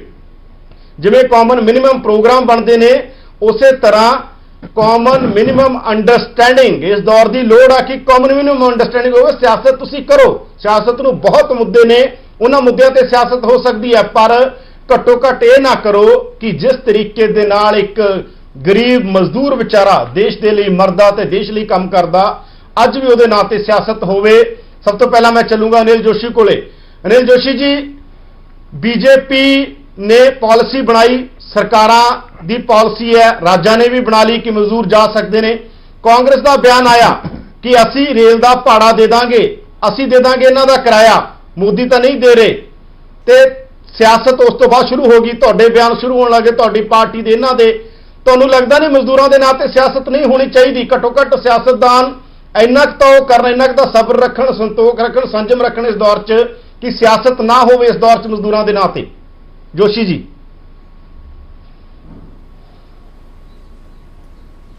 ਪਹਿਲਾਂ ਯਾਦਵਿੰਦਰ ਜੀ ਮੇਰਾ ਨਮਸਕਾਰ ਤੁਹਾਨੂੰ, ਸੁੰਦਰ ਸ਼ਾਮ ਅਰੋੜਾ ਜੀ ਮੰਤਰੀ ਸਾਹਿਬ ਨੂੰ ਨਮਸਕਾਰ ਜੀ। ਬਾਕੀ ਇਹ ਤੁਹਾਡੀ ਗੱਲ ਠੀਕ ਹੈ ਜੀ, ਮਜ਼ਦੂਰਾਂ ਦੇ ਨਾਂ ਤੇ ਕੀ ਕਿਸੇ ਦੇ ਨਾਂ ਤੇ ਵੀ ਰਾਜਨੀਤੀ ਨਹੀਂ ਹੋਣੀ ਚਾਹੀਦੀ, ਕਿਸੇ ਦੇ ਨਾਂ ਤੇ ਵੀ ਰਾਜਨੀਤੀ ਨਹੀਂ ਹੋਣੀ ਚਾਹੀਦੀ। ਇਹ ਬੜੀ ਮੰਦਭਾਗੀ ਗੱਲ ਆ, ਕਿਉਂਕਿ ਮੋਦੀ ਜੀ ਨੇ ਜਿਸ ਤਰ੍ਹਾਂ ਇਸ ਕਰੋਨਾ ਵਾਇਰਸ ਦੀ ਮਹਾਮਾਰੀ ਜਿਹੜੀ ਪੂਰੀ ਦੁਨੀਆ ਨੂੰ, ਜਿਨਨੇ ਅਮਰੀਕਾ ਵਰਗੇ ਸੁਪਰ ਪਾਵਰ ਜਿਹੜੇ ਕਹਿੰਦੇ ਸੀ ਆਪਣੇ ਆਪ ਨੂੰ ਗੋਡੇ ਟਿਕਾਤੇ, ਉਹਨਾਂ ਦਾ ਵੀ ਹੱਥ ਖੜੇ ਕਰਾਤੇ ਇਸ ਕਰੋਨਾ ਨੇ। ਬੜੀ ਵਿਲ ਪਾਵਰ ਨਾਲ ਫੈਸਲੇ ਲੈਂਦਿਆਂ ਹੋਇਆਂ ਸ਼੍ਰੀ ਨਰਿੰਦਰ ਮੋਦੀ ਜੀ ਨੇ, ਤੁਸੀਂ ਵੇਖੋ ਕਿ ਪੂਰੇ ਦੇਸ਼ ਦੇ ਵਿੱਚ ਇਹਨੂੰ ਕੰਟਰੋਲ 'ਚ, 135 ਕਰੋੜ ਦਾ ਦੇਸ਼ ਹੈ, 135 ਕਰੋੜ ਲੋਕਾਂ ਦਾ ਦੇਸ਼, ਜਿੱਥੇ ਜੇ ਕਿਤੇ ਇਹ ਫੈਲ ਜਾਂਦਾ, ਜਿਹਦਾ ਹਾਲੇ ਵੀ ਡਰ ਆ, ਜੋ ਇਹ ਅਗਲੇ ਜਿਹੜੀਆਂ ਖਬਰਾਂ ਆ ਰਹੀਆਂ, ਜੇ ਅਸੀਂ ਇਕੱਠੇ ਹੋ ਕੇ ਇਹ ਲੜਾਈ ਨਾ ਲੜੀ ਮੋਦੀ ਜੀ ਦੇ ਨੇਤਰਤਵ ਦੇ ਵਿੱਚ, ਤੇ ਜਿਸ ਤਰ੍ਹਾਂ ਦਾ ਵਾਤਾਵਰਨ ਤੁਸੀਂ ਵੇਖੋ ਇਹ ਬਣਾਇਆ ਜਾ ਰਿਹਾ ਪੋਲਿਟਿਕਸ ਕਰਦਿਆਂ ਹੋਇਆਂ ਪੋਲੀਟੀਸ਼ੀਅਨਸ ਵੱਲੋਂ, ਤੇ ਜਿਹੋ ਜਿਹੀ ਨੈਗਲੀਜੈਂਸੀ ਹੋ ਰਹੀਆਂ, ਇਹ ਹਾਲੇ ਵੀ ਕੋਈ ਕਰੋਨਾ ਚਲੇ ਨਹੀਂ ਗਿਆ। ਇਸ ਕਰਕੇ ਮੋਦੀ ਜੀ ਨੇ ਜਿਸ ਤਰ੍ਹਾਂ ਇਸ ਲੜਾਈ ਨੂੰ ਵਿਲ ਪਾਵਰ ਦੇ ਨਾਲ ਲਿਆ, ਫੈਸਲੇ ਲਏ, ਸਟੇਟਾਂ ਨੇ ਉਹਦਾ ਸਾਥ ਦਿੱਤਾ। ਤੁਹਾਡਾ ਇਤਰਾਜ਼ ਕੀ ਹੈ? ਜੇ ਮੈਂ ਤੁਹਾਡੇ ਤੋਂ ਪੁੱਛਾਂ ਤੁਹਾਡਾ ਇਤਰਾਜ਼ ਕੀ ਹੈਗਾ? ਕਿਤੇ ਜਦੋਂ ਸ਼੍ਰੀ ਨਰਿੰਦਰ ਮੋਦੀ ਜੀ ਦੀ ਪੂਰੀ ਦੁਨੀਆ ਦੇ ਵਿੱਚ ਵਾਹਵਾਹੀ ਹੁੰਦੀ ਵੇਖ ਕੇ ਤੇ ਕਾਂਗਰਸ ਹਾਈ ਕਮਾਨ ਨੂੰ ਮੇਰਾ ਖਿਆਲ ਰਾਸ ਨਹੀਂ ਆਇਆ। ਉਹਨਾਂ ਦਾ ਕਿਤੇ ਦਬਾਅ ਮੇਰਾ ਖਿਆਲ ਹੈ ਜਿਹੜਾ ਉਹ ਸਟੇਟਾਂ ਦੇ ਉੱਤੇ ਹੈ, ਸਟੇਟਾਂ ਦੇ ਉੱਤੇ ਉਹਨਾਂ ਦਾ ਦਬਾਅ ਹੈ ਕਿ ਇਹ ਜਿਸ ਤਰ੍ਹਾਂ ਮੋਦੀ ਜੀ ਪੂਰੀ ਦੁਨੀਆ ਦੇ ਨੇਤਾ ਬਣਦੇ ਜਾ ਰਹੇ ਆ, ਪੂਰੀ ਦੁਨੀਆ ਇਹਨਾਂ ਨੂੰ ਫੋਲੋ ਕਰਨ ਲੱਗ ਪਈ। ਜਿਹੜੇ ਸਰਵੇ ਹੋਏ ਉਹਦੇ ਵਿੱਚ ਮੋਦੀ ਜੀ 1 ਨੰਬਰ ਤੇ ਆ ਗਏ ਇਸ ਕਰੋਨਾ ਨੂੰ ਟੈਕਲ ਕਰਨ ਦੇ ਵਿੱਚ। ਤੇ ਇਹਨਾਂ ਨੂੰ ਤਕਲੀਫ ਜਦੋਂ ਹੋਈ ਤੇ ਫਿਰ ਸੋਨੀਆ ਗਾਂਧੀ ਜੀ, ਰਾਹੁਲ ਗਾਂਧੀ ਜੀ ਨੇ ਇਹਨਾਂ ਨੇ ਜਿਹੜੀ ਇਹ ਰਾਜਨੀਤੀ ਆ, ਭਾਵੇਂ ਉਹ ਮਜ਼ਦੂਰਾਂ ਤੇ ਆ, ਭਾਵੇਂ ਆ ਰੇਲ ਦਾ ਭਾੜਾ ਦੇਣ ਦੀਆਂ ਗੱਲਾਂ, ਕਿਉਂਕਿ ਵੇਖੋ ਰੇਲ ਦਾ ਭਾੜਾ ਵੀ ਜਿਹੜਾ ਵਾ ਉਹ ਸੈਂਟਰ ਨੇ ਕਲੀਅਰ ਕਰਤਾ ਜਦੋਂ ਵੀ 85% ਰੇਲਵੇ ਮਤਲਬ ਸਰਕਾਰ ਚੱਲੂਗੀ, ਸੈਂਟਰ ਸਰਕਾਰ, 15% ਜਿਹੜਾ ਵਾ ਉਹ ਸਟੇਟ ਸਰਕਾਰ ਚੱਲੂਗੀ। ਇਹ ਸਰਕਾਰਾਂ ਦਾ ਮੈਟਰ ਆ, ਸਰਕਾਰਾਂ ਦੀ ਡੀਲ ਆ। ਜੋ ਫੈਸਲਾ ਕਰਤਾ ਸੈਂਟਰ ਨੇ ਵੀ 85% ਅਸੀਂ ਦੇਵਾਂਗੇ, ਬਾਕੀ ਸਟੇਟ ਜਿਹੜੀ ਆ ਜਿਨ੍ਹਾਂ ਨੇ ਡਿਮਾਂਡ ਕੀਤੀ ਹੈ ਟ੍ਰੇਨਾਂ ਦੀ, ਇਹ ਔਨ ਡਿਮਾਂਡ ਚੱਲਦੀਆਂ ਪਈਆਂ ਟ੍ਰੇਨਾਂ, ਜਿਨ੍ਹਾਂ ਸਟੇਟਾਂ ਨੇ ਇਹਨਾਂ ਦੀ ਡਿਮਾਂਡ ਕੀਤੀ ਆ ਕਿ ਮਜ਼ਦੂਰਾਂ ਨੂੰ ਭੇਜਣਾ। ਸਭ ਤੋਂ ਪਹਿਲਾਂ ਮੈਂ ਕਹਿੰਦਾ ਕਿ ਜੇ ਮਜ਼ਦੂਰਾਂ ਨੂੰ ਸਾਰੀਆਂ ਸਟੇਟਾਂ ਨੇ ਭੇਜਤਾ, ਉਸ ਤੋਂ ਬਾਅਦ ਇੰਡਸਟਰੀ ਚਲਾਉਣ ਦਾ ਕੀ ਮੈਨਾ? ਉਸ ਤੋਂ ਬਾਅਦ ਕੰਮ ਕਿਸ ਤਰ੍ਹਾਂ ਚੱਲੇ ਆ। ਸਾਨੂੰ ਇਹਨਾਂ ਨੂੰ ਇਸ ਫੋਰਸ ਨੂੰ ਸੰਭਾਲਣਾ ਚਾਹੀਦਾ ਸੀ, ਇਹਨਾਂ ਨੂੰ ਹਰ ਇਹਨਾਂ ਦੀ ਡਿਮਾਂਡ ਪੂਰੀ ਕਰਨੀ ਚਾਹੀਦੀ ਸੀ, ਬਜਾਏ ਇਹਦੇ ਨਾਲ ਅਸੀਂ ਉਹਨਾਂ ਨੂੰ ਫੈਸਿਲਿਟੀਜ਼ ਦਈਏ, ਉਹਨਾਂ ਦਾ ਰਹਿਣ ਸਹਿਣ ਦਾ ਪ੍ਰਬੰਧ ਕਰੀਏ, ਉਹਨਾਂ ਨਾਲ ਦੀ ਨਾਲ ਰਿਸਪੌਂਡ ਲੈਂਦੇ ਰਹੀਏ ਨਾ ਗੱਲਾਂ, ਉਹਨਾਂ ਨੂੰ ਅਸੀਂ ਆਹਵਾਨ ਕਰਤਾ ਵੀ ਜਿੰਨੇ ਜਾਣਾ ਚਲੇ ਜਾਓ, ਅਸੀਂ ਟ੍ਰੇਨ ਮੰਗਵਾ ਦਿੰਨੇ ਆ। ਅਰੋੜਾ ਜੀ ਜਿਹੜੀ ਇਹ ਗੱਲ ਆ, ਇੱਕ ਤਾਂ ਦੇਖੋ ਇੱਥੇ ਐਗਰੀਕਲਚਰ ਲੇਬਰ ਦੀ ਵੀ ਘਾਟ ਆ, ਇੱਥੇ ਇੰਡਸਟਰੀਅਲ ਲੇਬਰ ਦੀ ਵੀ ਘਾਟ ਆ, ਤੇ ਦੂਜੇ ਪਾਸੇ ਅਸੀਂ ਦੇਖ ਰਹੇ ਹਾਂ ਅਰੋੜਾ ਜੀ ਇੱਕ ਸਿਆਸਤ ਸ਼ੁਰੂ ਹੋ ਗਈ, ਨਵੀਂ ਤਰ੍ਹਾਂ ਦੀ ਸਿਆਸਤ, ਜਿਹੜੀ ਸਿਆਸਤ ਨਹੀਂ ਹੋਣੀ ਚਾਹੀਦੀ। ਘੱਟੋ ਘੱਟ ਇਸ ਤਰ੍ਹਾਂ ਦੀ ਗੱਲ ਨਹੀਂ ਹੋਣੀ ਚਾਹੀਦੀ ਕਿ ਸਟੇਟ ਕਹੇ ਜੀ ਅਸੀਂ ਉਹ ਕਰ ਦਾਂਗੇ। ਕੈਪਟਨ ਅਮਰਿੰਦਰ ਸਿੰਘ ਦਾ ਬਿਆਨ ਵੀ ਆ ਗਿਆ, ਉਧਰੋਂ ਸੋਨੀਆ ਗਾਂਧੀ ਦਾ ਆ ਗਿਆ, ਬੀਜੇਪੀ ਵਾਲਿਆਂ ਦੇ ਵੀ ਬਿਆਨ ਆਈ ਜਾਂਦੇ ਆ। ਤੁਹਾਨੂੰ ਲੱਗਦਾ ਬਿਆਨਬਾਜ਼ੀ ਨਹੀਂ ਹੋਣੀ ਚਾਹੀਦੀ? ਕੋਈ ਘੱਟੋ ਘੱਟ ਲੇਬਰ ਇਸ ਟਾਈਮ 'ਚ ਸਸਟੇਨ ਕਰਨਾ ਪੂਰੀ ਇਕਨੋਮੀ ਨੂੰ, ਖੇਤੀਬਾੜੀ ਨੂੰ, ਤਾਂ ਲੇਬਰ ਦੀ ਲੋੜ ਵੀ ਹੈ ਪੰਜਾਬ ਨੂੰ। ਅਰੋੜਾ ਜੀ ਸਭ ਤੋਂ ਪਹਿਲਾਂ ਜੋਸ਼ੀ ਸਾਹਿਬ ਨਮਸਕਾਰ। ਯਾਦਵਿੰਦਰ ਜੀ, ਮੈਂ ਸਾਰਿਆਂ ਤੋਂ ਪਹਿਲਾਂ ਤਾਂ ਮੈਂ ਜੋਸ਼ੀ ਸਾਹਿਬ ਦਾ, ਮਾਨਯੋਗ ਜੋਸ਼ੀ ਸਾਹਿਬ ਦਾ ਇਹ ਗੱਲ ਦਾ ਜਵਾਬ ਦੇਣਾ ਚਾਹੁੰਦਾ ਕਿ ਇਹ ਰਾਜਨੀਤੀ ਸ਼ੁਰੂ ਕਿੱਦਾਂ ਹੋਈ। ਪਰਸੋਂ ਤੱਕ ਕੋਈ ਸੈਂਟਰ ਗਵਰਨਮੈਂਟ ਦਾ ਲੈਟਰ ਨਹੀਂ ਸੀ ਕਿ 85% ਜਿਹੜਾ ਕਿਰਾਇਆ ਹੈਗੀ ਰੇਲਵੇ ਦੇਗੀ। ਜਦੋਂ ਸੋਨੀਆ ਗਾਂਧੀ ਜੀ ਨੇ ਇਹ ਫੈਸਲਾ ਲੈ ਲਿਆ ਕਿ ਕਾਂਗਰਸ ਅਦਾ ਕਰੇਗੀ ਇਹ ਜਿਹੜਾ ਕਿਰਾਇਆ, ਤੇ ਇਹ ਬਾਅਦ ਦੇ ਵਿੱਚ ਲੈਟਰ ਆਇਆ। ਚਲੋ ਇਹ ਸਿਆਸਤ ਇੱਥੇ ਨਹੀਂ ਕਰਨੀ ਚਾਹੀਦੀ। ਅੱਜ ਮਾਨਯੋਗ ਮੁੱਖ ਮੰਤਰੀ ਜੀ ਨੇ ਫੈਸਲਾ ਲਿਆ ਕਿ ਜਿੰਨਾ ਵੀ ਰੇਲਵੇ ਕਿਰਾਇਆ ਕਹੇਗੀ ਉਹ ਅਸੀਂ ਜਿਹੜਾ ਪੰਜਾਬ ਦਾ ਕਿਰਾਇਆ ਆਪਣੇ ਲੋਕਾਂ ਨੂੰ ਦੇਵਾਂਗੇ। ਔਰ ਜਿੱਥੇ ਤੱਕ ਤੁਸੀਂ ਗੱਲ ਕੀਤੀ ਹੈ ਇਹਨਾਂ ਭਰਾਵਾਂ ਦੀ, ਇਹ ਬੜੇ ਇਮੋਸ਼ਨਲ ਹੋ ਕੇ ਜਾ ਰਹੇ ਨੇ। ਉਹ ਇਸ ਕਰਕੇ ਕਿ ਇਹ ਜਿਹੜੀ ਮਹਾਮਾਰੀ ਆ ਪੂਰੇ ਦੇਸ਼ ਦੇ ਅੰਦਰ ਹੈ, ਹਰ ਵਿਅਕਤੀ ਆਪਣੇ ਘਰ ਨੂੰ ਜਾਣਾ ਚਾਹੁੰਦਾ ਹੈ। ਅਸੀਂ ਇਹਨਾਂ ਨੂੰ ਇਦਾਂ ਰੋਕ ਨਹੀਂ ਸਕਦੇ, ਪਰ ਮੈਨੂੰ ਇਸ ਗੱਲ ਦਾ ਪਤਾ ਹੈ ਕਿ ਇਹਨਾਂ ਤੋਂ ਬਗੈਰ ਜਿਹੜੀ ਇੰਡਸਟਰੀ ਨਹੀਂ ਚੱਲੇਗੀ। ਪਰ ਇਹਨਾਂ ਬਹੁਤ ਲੋਕਾਂ ਨੇ ਪੰਜਾਬ ਦੇ ਅੰਦਰ ਘਰ ਬਣਾ ਲਏ ਨੇ। ਤੁਸੀਂ ਲੁਧਿਆਣਾ ਦੇਖੋ, ਬਹੁਤ ਵੱਡੀ ਤਾਦਾਦ ਦੇ ਵਿੱਚ ਇਹਨਾਂ ਲੋਕਾਂ ਨੇ ਘਰ ਬਣਾ ਲਏ ਨੇ। ਜਿੱਥੇ ਜਿੱਥੇ ਇੰਡਸਟਰੀ ਹੈ ਇਹ ਪੱਕੇ ਵਸਨੀਕ ਹੋ ਚੁੱਕੇ ਨੇ ਪੰਜਾਬ ਦੇ, ਔਰ ਇਹਨਾਂ ਦੀਆਂ ਵੋਟਾਂ ਵੀ ਬਹੁਤ ਗਿਣਤੀ ਦੇ ਵਿੱਚ ਪੰਜਾਬ ਦੇ ਵਿੱਚ ਨੇ। ਅੱਜ ਹਰ ਸਾਡਾ ਵੀ ਕੋਈ ਵਿਅਕਤੀ ਅਗਰ ਬਾਹਰ ਬੈਠਾ ਹੈ ਤੇ ਉਹਨੂੰ ਵੀ ਪੰਜਾਬ ਵਿੱਚ ਆਉਣ ਦੀ ਹੈ ਕਿ ਮੈਂ ਆਪਣੇ ਘਰ ਜਾਵਾਂ। ਇਹ ਇਸ ਤਰੀਕੇ ਘਰ ਜਾ ਰਹੇ ਨੇ। ਮੈਂ ਉਮੀਦ ਕਰਦਾ ਕਿ ਬੜੀ ਜਲਦੀ ਹੀ ਹਾਲਾਤ ਠੀਕ ਹੁੰਦੇ ਆ ਹੀ ਮਹੀਨੇ ਡੇਢ 2 ਮਹੀਨੇ ਤੱਕ ਇਹ ਵਾਪਸ ਪੰਜਾਬ ਆ ਜਾਣਗੇ। ਇਹਨਾਂ ਦੇ ਇੱਕ ਤਰ੍ਹਾਂ ਆਪਣੀ ਇੰਡਸਟਰੀ ਦੇ ਨਾਲ, ਆਪਣੇ ਮਾਲਕਾਂ ਦੇ ਨਾਲ ਜਿੱਥੇ ਕੰਮ ਕਰਦੇ ਨੇ, ਇੰਨੀ ਸਾਂਝ ਹੋ ਜਾਂਦੀ ਹੈ, ਇੰਨੇ ਰਿਸ਼ਤੇ ਹੋ ਜਾਂਦੇ ਨੇ। ਇਹ ਇੰਡਸਟਰੀ ਵਾਲੇ ਨੂੰ ਆਪਣਾ ਮਾਲਕ ਹੈੱਡ ਮੰਨਦੇ ਨੇ ਤੇ ਉਹ ਇਹਨਾਂ ਨੂੰ ਆਪਣੇ ਬੱਚਿਆਂ ਦੀ ਤਰ੍ਹਾਂ ਰੱਖਦੇ ਨੇ। ਮੈਂ ਨਹੀਂ ਸਮਝਦਾ ਕਿ ਇਹ ਕੋਈ ਨਾਰਾਜ਼ਗੀ ਹੈ ਜਾਂ ਕੋਈ ਗੱਲ ਹੈ। ਇਹ ਤਾਂ ਅੱਜ ਜਾਣ ਦੀ ਗੱਲ ਆਈ ਹੈ। ਇਹ ਪਿਛਲੇ 1.5 ਮਹੀਨੇ ਤੋਂ ਲਾਕਡਾਊਨ ਦੇ ਦੌਰਾਨ, ਚਾਹੇ ਮੈਂ ਇੰਡਸਟਰੀ ਦੀ ਗੱਲ ਕਰਾਂ, ਚਾਹੇ ਮੈਂ ਮਾਨਯੋਗ ਮੁੱਖ ਮੰਤਰੀ ਦੀ ਗੱਲ ਕਰਾਂ, ਬੜੇ ਅਸੀਂ ਤਰੀਕੇ ਦੇ ਨਾਲ ਇਹਨਾਂ ਸਾਰਿਆਂ ਨੂੰ ਸਾਂਭ ਕੇ ਰੱਖਿਆ ਹੈ। ਅਗਰ ਅੱਜ ਹੁਣ ਜਾਣ ਦੀ ਪ੍ਰਦੇਸ਼ਾਂ ਦੇ ਵਿੱਚ ਗੱਲ ਚੱਲੀ ਹੈ ਤੇ ਮਾਨਯੋਗ ਮੁੱਖ ਮੰਤਰੀ ਗੱਲ ਤੇ ਬਿਆਨ ਤੋਂ ਪੰਗਾ ਪੈ ਰਿਹਾ, ਜਿਹੜੇ ਤੁਹਾਡੇ ਕਾਂਗਰਸ ਪ੍ਰਧਾਨ ਦਾ ਬਿਆਨ ਆ। ਜੋਸ਼ੀ ਜੀ ਇਹ ਕਹਿ ਰਹੇ ਨੇ ਕਿ ਇਹ ਬਿਆਨ ਤਾਂ ਪ੍ਰਧਾਨ ਮੰਤਰੀ ਮੋਦੀ ਨੇ ਤਾਂ ਬਾਅਦ ਚੋਂ ਡਿਸਾਈਡ ਕੀਤਾ, ਸੋਨੀਆ ਗਾਂਧੀ ਤਾਂ ਪਹਿਲਾਂ ਹੀ ਡਿਸਾਈਡ ਕਰ ਚੁੱਕੇ ਸੀ, ਜਾਂ ਕਾਂਗਰਸ ਪਾਰਟੀ ਆਲਰੇਡੀ ਡਿਸਾਈਡ ਕਰ ਚੁੱਕੀ ਸੀ ਕਿ ਮਜ਼ਦੂਰਾਂ ਦੀ ਮਦਦ ਅਸੀਂ ਕਰਨੀ ਹੈ ਤੇ ਮਜ਼ਦੂਰਾਂ ਦੀ ਮਦਦ ਕਰਨ ਲਈ ਫੈਸਲਾ ਤੁਹਾਡਾ ਮਦਦ ਅਸੀਂ ਕਰ ਰਹੇ ਹਾਂ ਕਿ ਅਸੀਂ ਦੇ ਦਾਂਗੇ।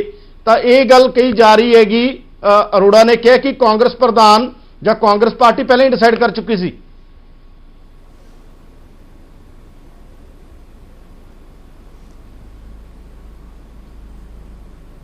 ਆਵਾਜ਼ ਬੰਦ ਹੋ ਗਈ। ਤਾਂ ਜੋਸ਼ੀ ਜੀ ਕੋਲ ਸਾਡੀ ਆਵਾਜ਼ ਨਹੀਂ ਪਹੁੰਚ ਰਹੀ, ਅਸੀਂ ਗੱਲਬਾਤ ਕਰਦੇ ਹਾਂ। ਅਰੋੜਾ ਜੀ, ਜੇ ਮੈਂ ਤੁਹਾਨੂੰ ਨਹੀਂ ਲੱਗਦਾਗਾ ਕਿ ਇਹ ਸਾਰੀ ਜਿਹੜੀ ਗੱਲ ਆ ਗਈ, ਇੱਕ ਤਾਂ ਇਹ ਗੱਲ ਆ ਕਿ ਤੁਹਾਨੂੰ ਲੱਗਦਾ, ਅਸੀਂ ਐਗਰੀਕਲਚਰ ਤੇ ਇੱਥੇ ਪਹਿਲਾਂ ਚਰਚਾ ਕਰ ਰਹੇ ਸੀ, ਐਗਰੀਕਲਚਰ ਸਸਟੇਨੇਬਲ ਜਿਹੜੀ ਇਹ ਗੱਲ ਆ ਕਿ ਐਗਰੀਕਲਚਰ ਨੂੰ ਜੇ ਸਸਟੇਨ, ਜਿਵੇਂ ਹੁਣ ਝੋਨਾ ਲੱਗਣ ਲਈ ਕਿਸਾਨ ਸਭ ਤੋਂ ਜ਼ਿਆਦਾ ਇਹ ਕਹਿ ਰਹੇ ਨੇ ਕਿ ਸਾਡੇ ਕੋਲ ਹਰ ਵਾਰ ਪ੍ਰਵਾਸੀ ਮਜ਼ਦੂਰ ਆਉਂਦੇ ਸੀ ਤੇ ਬੜੇ ਪ੍ਰੇਮ ਭਾਈਚਾਰੇ ਨਾਲ ਝੋਨਾ ਲੱਗੇ। ਇਸ ਵਾਰ ਉਹ ਸਮੱਸਿਆ ਇੰਡਸਟਰੀ ਦੀ ਸਮੱਸਿਆ ਅਲੱਗ ਆ ਰਹੀ ਹੈ। ਤਾਂ ਕੀ ਫਿਰ ਇਹਦੇ ਤੇ ਤੁਹਾਨੂੰ ਲੱਗਦਾ ਨਹੀਂਗਾ ਕਿ ਤੁਹਾਨੂੰ ਉਹ ਕੋਸ਼ਿਸ਼ਾਂ ਵੀ ਕਰਨੀਆਂ ਚਾਹੀਦੀਆਂ ਸੀ ਉਹਨਾਂ ਨੂੰ ਕਿ ਇੱਥੇ ਪਰਿਵਾਰ ਵਾਂਗੂ ਸਾਹਸ ਕਰਾ ਦੋ ਕਿ ਪੰਜਾਬ ਇੱਕ ਤਾਂ ਕਰੋਨਾ ਫੈਲ ਸਕਦਾ, ਇਹ ਦੱਸਣਾ ਚਾਹੀਦਾ। ਦੂਜੀ ਗੱਲ ਕੀ, ਇਹ ਤੁਹਾਡਾ ਹੀ ਪੰਜਾਬ ਆ, ਤੁਸੀਂ ਹੋਰ ਜ਼ਿਆਦਾ ਮਦਦ ਕਰਦੇ ਹੋ ਨਾ ਜਾਂਦੇ ਇੱਥੋਂ। ਸਰ, ਮੈਂ ਤੁਹਾਨੂੰ ਗੱਲ ਦੱਸਣੀ ਚਾਹੁੰਦਾ ਹਾਂ ਕਿ ਇਹਨਾਂ ਨੂੰ ਕਿਸੇ ਕਿਸਮ ਦੀ ਇੱਥੇ ਦਿੱਕਤ ਨਹੀਂ ਆਈ। ਅਗਰ ਕੋਈ ਮਾੜੀ ਮੋਟੀ ਕੋਈ ਗੱਲ ਕਿਤੇ ਉੱਠੀ ਹੈ ਤਾਂ ਸਿਰਫ ਰਾਜਨੀਤੀ ਸੀ। ਪਰ ਮੈਂ ਇਸ ਗੱਲ ਦਾ ਤੁਹਾਨੂੰ ਵਿਸ਼ਵਾਸ ਦਿਲਾਉਣਾ ਹੈ ਕਿ ਮਾਨਯੋਗ ਮੁੱਖ ਮੰਤਰੀ ਦੇ ਨਿਰਦੇਸ਼ ਨੇ ਕਿ ਬਿਲਕੁਲ ਇਹਨਾਂ ਦਾ ਧਿਆਨ ਕੀਤਾ ਗਿਆ, ਜਿੱਥੇ ਇੰਡਸਟਰੀ ਨੇ ਵੀ ਸਾਡਾ ਸਾਥ ਦਿੱਤਾ ਔਰ ਪੰਜਾਬ ਸਰਕਾਰ ਨੇ ਪਹਿਲ ਕੀਤੀ ਇਹਨਾਂ ਨੂੰ ਪੂਰੇ ਸਾਥ ਦੇਣ ਦੇ ਅੰਦਰ।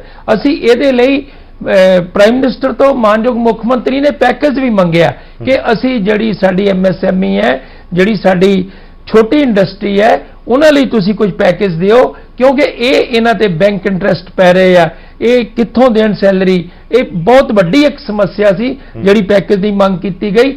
ਅਖੀਰ ਮੁੱਖ ਮੰਤਰੀ ਨੇ ਇਹ ਕਿਹਾ ਕਿ ਚਲੋ ਜਿਹੜੇ ਸਾਡੇ ਹੀ ਪੈਸੇ ਆ ਉਹ ਦੇ ਦਿਓ। ਚਲੋ ਮੈਂ ਇਸ ਗੱਲ ਦੀ ਨਹੀਂ ਵਿੱਚ ਆਉਣਾ ਚਾਹੁੰਦਾ ਕਿਸੇ ਵੀ ਸਿਆਸਤ ਦੇ ਵਿੱਚ, ਪਰ ਮੈਂ ਤੁਹਾਨੂੰ ਇਹ ਯਕੀਨ ਨਾ ਕਹਿ ਸਕਦਾ, ਚਾਹੇ ਝੋਨੇ ਦੀ ਗੱਲ ਹੈ, ਆ ਹੁਣ ਕਣਕ ਦੀ ਵਾਢੀ ਸੀ, ਆ ਦੇਖੋ ਬੜੀ ਸ਼ਾਨਦਾਰ ਤਰੀਕੇ ਨਾਲ 70-80% ਨਿਬੜ ਗਈ ਹੈ, 10-20% ਰਹਿ ਗਈ ਹੈ, ਇਹ ਵੀ ਬੜੀ ਜਲਦੀ ਰੋਕ ਲੈਂਦੇ ਉਹਨਾਂ ਨੂੰ। ਕੋਈ ਤਰੀਕਾ ਨਹੀਂ ਸੀ ਅਰੋੜਾ ਜੀ ਕਿ ਰੋਕੇ ਜਾਂਦੇ, ਮਤਲਬ ਇੱਕ ਤਦਾਦ ਰੋਕੀ ਜਾਂਦੀ। ਚਲੋ ਜਿਹੜਾ ਚੁਆਇਸ ਦੀ ਤਾਂ ਚੁਆਇਸ ਤਾਂ ਕਿਸੇ ਦੀ ਨਹੀਂ, ਤੁਸੀਂ ਉਹ ਕਰ ਸਕਦੇ, ਫਿਰ ਵੀ ਕੋਸ਼ਿਸ਼ ਹੋ ਸਕਦੀ ਸੀ। ਦੇਖੋ ਘਰ ਜਾਣ ਦੀ ਜਿਹੜੀ ਗੱਲ ਹੈ ਨਾ, ਇਹ ਕੋਈ ਮੈਂ ਇਹ ਕਹਿ ਸਕਦਾ ਕਿ ਬੜੇ ਪਰਿਵਾਰਕ ਮੈਂਬਰ ਨੇ ਘਰ ਜਾਣ ਦੀ ਹਰ ਇੱਕ ਨੂੰ ਤਾਂਘ ਹੁੰਦੀ ਹੈ। ਇਹ ਬੜੇ ਇਮੋਸ਼ਨਲ ਤਰੀਕੇ ਨਾਲ ਘਰ ਗਏ ਨੇ ਕਿ ਆਪਣੇ ਮਾਪੇ ਕੋ ਜਾ ਰਹੇ ਆ। ਕਹਿੰਦੇ ਲੋਕਾਂ ਨੂੰ ਕਿਹਾ ਜਾ ਰਿਹਾ ਕਿ ਮਜ਼ਦੂਰਾਂ ਨੂੰ ਵਿਚਾਰਿਆਂ ਨੂੰ ਰੋਟੀ ਦੇ ਲਾਲੇ ਪਏ ਸੀ, ਉਹਨਾਂ ਨੂੰ ਵਿਚਾਰਿਆਂ ਨੂੰ ਉਹਨਾਂ ਨੂੰ ਉਹ ਕਿਰਾਏ ਦੇ ਲਾਲੇ ਪਏ ਸੀ, ਉਹਨਾਂ ਨੂੰ ਲੱਗਦਾ ਸੀ ਸਰਵਾਈਵ ਕਿਵੇਂ ਕਰਾਂਗੇ, ਉਹਨਾਂ ਦੇ ਸਰਵਾਈਵਲ ਦਾ ਸਵਾਲ ਸੀ, ਇਹ ਕਿਹਾ ਜਾ ਰਿਹਾ। ਯਾਦਵਿੰਦਰ ਜੀ, ਇਹ ਗੱਲਾਂ ਸਾਰੀਆਂ ਸਿਆਸੀ ਨੇ। ਮੈਂ ਇਹ ਗੱਲ ਦਾ ਬਿਲਕੁਲ ਮੰਨਣ ਨੂੰ ਤਿਆਰ ਨਹੀਂ ਕਿ ਕਿਸੇ ਨੂੰ ਵੀ ਰੋਟੀ ਦੇ ਲਾਲੇ ਸੀ। ਪੰਜਾਬ ਦੇ ਅੰਦਰ ਕੋਈ ਵੀ ਵਿਅਕਤੀ ਭੁੱਖਾ ਨਹੀਂ ਸੁੱਤਾ। ਇਹ ਮਾਨਯੋਗ ਮੁੱਖ ਮੰਤਰੀ ਦਾ ਨਿਰਦੇਸ਼ ਸੀ। ਆ ਜਿਹੜੀ ਤੁਸੀਂ ਗੱਲ ਕੀਤੀ ਸੀ, ਆ ਰੇਲਵੇ ਦੀ ਗੱਲ ਅੱਜ ਆਈ ਹੈ, ਪਰਸੋਂ ਇਹਨਾਂ ਦੇ ਲੈਟਰ ਤੱਕ ਕੋਈ ਇਹ ਫੈਸਲਾ ਨਹੀਂ ਸੀ। ਜਦੋਂ ਪਾਰਟੀ ਪ੍ਰੈਜ਼ੀਡੈਂਟ ਸੋਨੀਆ ਗਾਂਧੀ ਜੀ ਨੇ ਫੈਸਲਾ ਕੀਤਾ, ਉਸ ਤੋਂ ਬਾਅਦ ਅੱਜ ਮਾਨਯੋਗ ਮੁੱਖ ਮੰਤਰੀ ਨੇ ਫੈਸਲਾ ਕੀਤਾ ਕਿ ਕੋਈ ਰਾਜਨੀਤੀ ਦੀ ਗੱਲ ਨਹੀਂ, ਜਿੰਨੀ ਵੀ ਸਾਡੇ ਕੋਲ ਰੇਲਵੇ ਕਿਰਾਇਆ ਮੰਗੇਗੀ ਅਸੀਂ ਇਹਨਾਂ ਦਾ ਕਿਰਾਇਆ ਸਾਰਾ ਦੇਵਾਂਗੇ। ਕਿਉਂਕਿ ਜਵਾਬ ਜੋਸ਼ੀ ਨਾਲ ਸਾਡਾ ਕਨੈਕਸ਼ਨ ਜੁੜ ਗਿਆ ਹੋਣਾ। ਜੋਸ਼ੀ ਜੀ, ਅਰੋੜਾ ਜੀ ਇਹ ਕਹਿ ਰਹੇ ਨੇ ਸਾਡਾ ਤਾਂ ਪਹਿਲੇ ਹੀ ਡਿਸਾਈਡ ਸੀ, ਕਾਂਗਰਸ ਪਾਰਟੀ ਤਾਂ ਹਮੇਸ਼ਾ ਮਜ਼ਦੂਰਾਂ ਨਾਲ ਖੜੀ ਰਹੀ ਹੈ, ਗਰੀਬਾਂ ਨਾਲ ਖੜੀ ਰਹੀ ਹੈ। ਇਹਨਾਂ ਦਾ ਕਹਿਣਾ ਅਸੀਂ ਤਾਂ ਪਹਿਲੇ ਹੀ ਡਿਸਾਈਡ ਕਰ ਚੁੱਕੇ ਸੀ, ਸਾਡਾ ਕੋਈ ਭਾਰਤ ਸਰਕਾਰ ਦੇ ਮੋਦੀ ਦੇ ਫੈਸਲੇ ਨਾਲ ਸਾਡਾ ਕੋਈ ਲੈਣਾ ਦੇਣਾ ਨਹੀਂ, ਸਾਡਾ ਤਾਂ ਆਲਰੇਡੀ ਡਿਸਾਈਡ ਕੀਤਾ ਹੋਇਆ ਸੀ ਅਸੀਂ ਮਦਦ ਕਰਨੀ ਹੈ। ਅਰੋੜਾ ਜੀ ਬੜੇ ਵਧੀਆ ਇਨਸਾਨ ਆ, ਬੜੇ ਵਧੀਆ ਮਿੱਤਰ ਆ।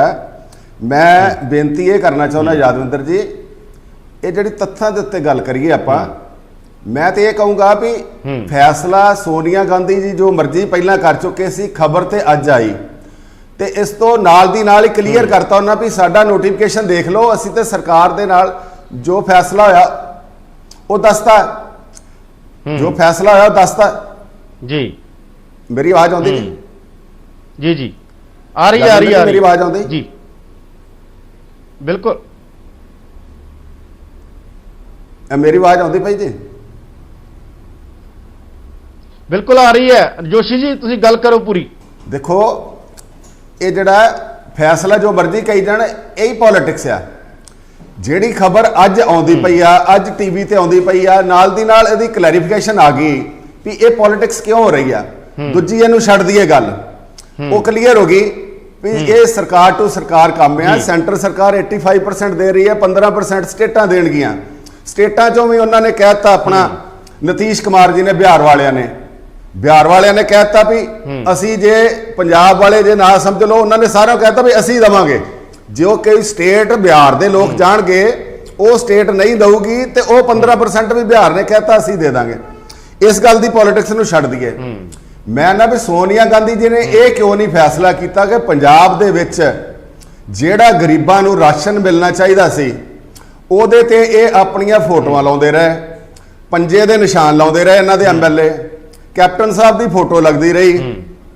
ਕਿੰਨਾ ਸਮਾਂ ਲਾਕਡਾਊਨ ਹੋਇਆ, 24 ਤਰੀਕ ਤੋਂ ਮੋਦੀ ਸਾਹਿਬ ਨੇ ਅਨਾਉਂਸ ਕੀਤਾ 24 ਨੂੰ, ਤੇ ਇਹ 15 ਦਿਨ ਬਾਅਦ ਫੋਟੋਆਂ ਸਿਲੈਕਟ ਕਰਕੇ ਲਾ ਕੇ ਤੇ ਫਿਰ ਉਸ ਤੋਂ ਬਾਅਦ ਕੈਪਟਨ ਦੀਆਂ ਫੋਟੋਆਂ ਦੇ ਉੱਤੇ ਐਮਐਲਏ ਆਪਣੇ ਸਟicker ਲਾਉਂਦੇ ਰਹੇ। ਨਵਜੋਤ ਸਿੱਧੂ ਨੇ ਲਾਏ, ਇੱਥੋਂ ਸੁਨੀਲ ਦੱਤੀ ਜੀ ਨੇ ਲਾਏ। ਮੈਂ ਤੁਹਾਨੂੰ ਦਿਖਾ ਦਿੰਦਾ ਇੱਥੇ ਪੰਜੇ ਵਾਲੀ ਜੋਸ਼ੀ ਜੀ ਨਾ ਕਰੋ। ਜੋਸ਼ੀ ਜੀ ਜੋਸ਼ੀ ਜੀ ਇਹ ਗੱਲ ਦੇਖੋ, ਜਿਹੜੀ ਗੱਲ ਤੁਸੀਂ ਕਹਿ ਰਹੇ ਹੋ ਗੰਦੀ ਪੋਲਿਟਿਕਸ ਕਿ ਪ੍ਰਕਾਸ਼ ਸਿੰਘ ਬਾਦਲ ਦੀ ਫੋਟੋ, ਹਾਲੇ ਦੋਵੇਂ ਗਲਤ ਹੈ। ਪ੍ਰਕਾਸ਼ ਸਿੰਘ ਬਾਦਲ ਦੀ ਫੋਟੋ ਨਹੀਂ ਹੁੰਦੀ ਸੀ, ਬੀਜੇਪੀ ਦੀਆਂ ਫੋਟੋਆਂ ਨਹੀਂ ਹੁੰਦੀਆਂ ਸੀ। ਜਦੋਂ ਅਕਾਲੀ ਦਲ ਬੀਜੇਪੀ ਦੀ ਸਰਕਾਰ ਸੀ ਉਦੋਂ ਵੀ ਇਹੀ ਕੁਝ ਹੁੰਦਾ ਸੀ, ਗਲਤ ਸੀਗਾ। ਉਦੋਂ ਵੀ ਗਲਤ ਸੀ, ਹੁਣ ਵੀ ਗਲਤ ਆ, ਹੁਣ ਵੀ ਗਲਤ ਹੈ। ਇੱਥੇ ਇਨਸਾਨੀਅਤ ਦੇ ਨਾਤੇ ਪੋਲਿਟਿਕਸ ਨਹੀਂ, ਇਨਸਾਨੀਅਤ ਦੇ ਨਾਤੇ ਬਹੁਤ ਸਾਰੇ ਕ੍ਰਾਈਸਿਸ ਦੇਖਿਆ। ਹੜ੍ਹ ਆ ਗਏ ਪੰਜਾਬ 'ਚ, ਪਤਾ ਨਹੀਂ ਕੀ ਹੋਇਆ। ਤੁਹਾਡੀ ਸਰਕਾਰ ਵੇਲੇ ਵੀ ਅਸੀਂ ਸਭ ਕੁਝ ਦੇਖਿਆ ਹੈਗਾ। ਇਸ ਗੱਲ ਲਈ ਤੁਸੀਂ ਸੇਮ ਇੱਕ ਪੇਜ ਤੇ ਹੋ। ਅਕਾਲੀ ਦਲ ਬੀਜੇਪੀ ਤੇ ਕਾਂਗਰਸ ਇੱਕੋ ਜਿਹੇ ਨੇ, ਘੱਟੋ ਘੱਟ ਇਸ ਗੱਲ 'ਚ ਇਹ ਨਾ ਕਹੋ। ਅਰੋੜਾ ਜੀ ਜਿਹੜੀ ਉਹ ਗੱਲ ਕਹਿ ਰਹੇ ਨੇ, ਸਮਾਂ ਵੇਖੋ ਕੀ ਸੀ।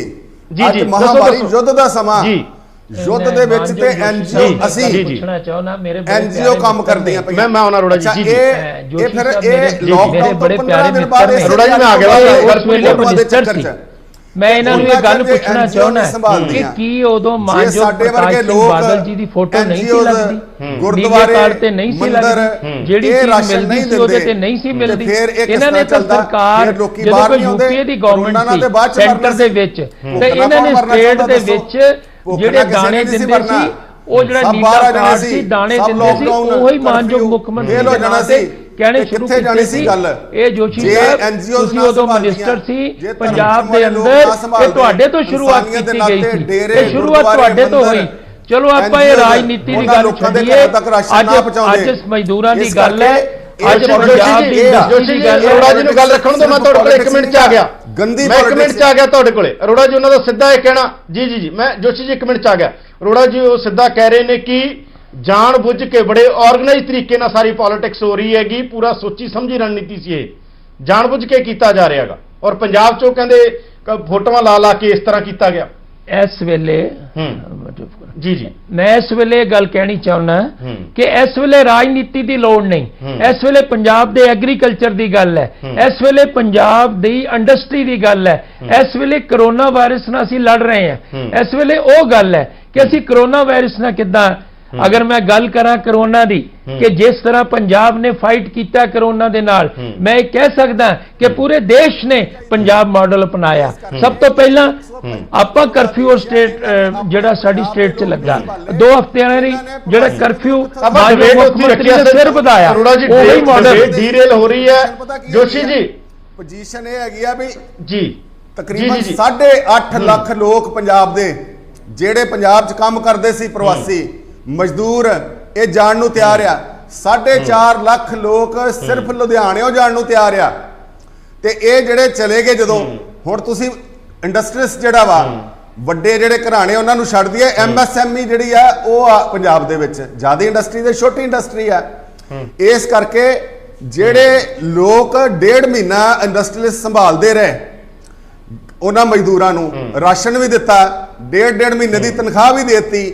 ਹੁਣ ਉਹਨਾਂ ਨੂੰ ਇਹਨਾਂ ਨੇ ਉਕਸਾਤਾ ਵੀ ਜਿੰਨੇ ਜਾਣਾ ਚਲੇ ਜਾਓ, ਜੇ ਉਹ ਨਹੀਂ ਵੀ ਜਾਣਾ ਚਾਹੁੰਦੇ ਕਿਉਂਕਿ ਇੰਡਸਟਰੀ ਚੱਲ ਪਈ ਆ, ਜੇ ਨਹੀਂ ਜਾਣਾ ਚਾਹੁੰਦੇ ਉਹਨਾਂ ਦਾ ਦਿਲ ਕਰ ਆਇਆ ਵੀ ਉਧਰੋਂ ਸਾਨੂੰ ਫਰੀ ਦੀਆਂ ਗੱਲਾਂ ਹੋ ਗਈਆਂ, ਉਧਰੋਂ ਪੋਲਿਟਿਕਸ ਸ਼ੁਰੂ ਹੋ ਗਈ, ਉਧਰੋਂ ਉਕਸਾਤਾ, ਉਹ ਤਿਆਰ ਹੋ ਗਏ। ਤੇ ਹੁਣ ਜਿਹੜੇ ਇਹ 8.5 ਲੋਕ ਚੱਲ ਗਏ, 8 ਲੱਖ ਲੋਕ ਚੱਲ ਗਏ, ਇੰਡਸਟਰੀ ਕਿਸ ਤਰ੍ਹਾਂ ਚੱਲੂਗੀ ਫਿਰ? ਕਿਸ ਤਰ੍ਹਾਂ ਕੱਲੀ ਸ਼ਰਾਬ ਦੇ ਤੇ ਪਾਲਿਸੀ ਬਣਾਈ ਹੈ ਜਿਹੜੀ ਬੀਜੇਪੀ ਦੀ ਪਾਲਿਸੀ ਹੈ, ਇਹ ਚੀਜ਼ਾਂ ਜਿਹੜੀਆਂ ਵਾ ਸੈਂਟਰ ਤੋਂ ਬਣ ਕੇ ਆਈ ਹੈ ਨਾ, ਸਾਕੇ ਪਾਲਿਸੀ ਥੋੜੀ ਬਣ ਗਈ। ਜੋਸ਼ੀ ਜੀ ਨਾਲ ਵੀ ਧੋਖਾ ਹੋ ਗਿਆ। ਜੋਸ਼ੀ ਜੀ ਪਾਲਿਸੀ ਤਾਂ ਤੁਹਾਡੀ ਹੈ, ਬਾਕੀ ਰਾਜਾਂ 'ਚ ਜਾਣ ਦੀ ਪਾਲਿਸੀ ਤੁਹਾਡੀ ਹੈ। ਉਹ ਵਿਚਾਰੇ ਜਿਹੜੇ ਆ ਜੋਸ਼ੀ ਜੀ ਗੱਲ ਤਾਂ ਸੁਣ ਲਓ, ਜੋਸ਼ੀ ਜੀ ਗੱਲ ਸੁਣ ਲਓ, ਨੈਸ਼ਨਲ ਪਾਲਿਸੀ ਦਾ ਜੋਸ਼ੀ ਜੀ ਸਵਾਲ ਤਾਂ ਸੁਣ ਲਓ, ਜੋਸ਼ੀ ਜੀ ਸਵਾਲ ਸੁਣਿਓ। ਨੈਸ਼ਨਲ ਪਾਲਿਸੀ ਤਾਂ ਤੁਸੀਂ ਬਣਾਈ ਹੈ ਨਾ ਕਿ ਇੱਕ ਰਾਜ ਤੋਂ ਦੂਜੇ ਰਾਜ ਜਾ ਸਕਦਾ ਕੋਈ, ਆਵਾਜ਼ ਬੜੀ ਦੇਰ ਬਾਅਦ ਕਾਂਗਰਸ ਨੇ ਥੋੜੀ ਉਕਸਾਇਆ ਸੀ ਸਭ ਨੂੰ। ਹਾਂਜੀ, ਕਾਂਗਰਸ ਨੇ ਥੋੜੀ ਉਕਸਾਇਆ ਸੀ ਸਭ ਨੂੰ, ਪਾਲਿਸੀ ਤਾਂ ਤੁਸੀਂ ਬਣਾਈ ਹੈ ਨਾ, ਬਾਕੀ ਰਾਜਾਂ ਜਾਣ ਵਾਲੀ ਹੈ, ਕਾਂਗਰਸ ਦੇ ਉਕਸਾਉਣ ਤੋਂ ਬਾਅਦ ਬਣਾਈ ਹੈ ਤੁਸੀਂ। ਤਾਂ ਇਹ ਇਲਜ਼ਾਮ ਲਾ ਰਹੇ ਨੇ ਤੁਹਾਡੇ ਕੋਈ ਸਟੇਟ ਇਹ ਕਹਿੰਦੀ ਆ, ਉਹਨੂੰ ਫੋਨ ਗਏ ਉੱਥੋਂ ਦੇ ਲੋਕਾਂ ਨੇ, ਕਿਸੇ ਸਟੇਟ ਨੇ ਤੇ ਕਿਹਾ ਮੈਂ ਆਪਣੇ ਬੰਦੇ ਲੈ ਕੇ ਆਉਣੇ ਆ, ਜਿਸ ਤਰ੍ਹਾਂ ਅਸੀਂ ਉੱਥੋਂ ਲੈ ਕੇ ਆਏ ਨੰਦੇੜ ਸਾਹਿਬ ਤੋਂ। ਇਹਨਾਂ ਨੇ ਆਪ ਹੀ ਕਹਿਤਾ ਜਿੰਨੇ ਜਾਣਾ ਚਲੇ ਜਾਓ, ਇਹਨਾਂ ਨੇ ਤੇ ਆਪ ਹੀ ਕੈਪਟਨ ਸਾਹਿਬ ਨੇ कहता जिन्हें जाना चले जाओ।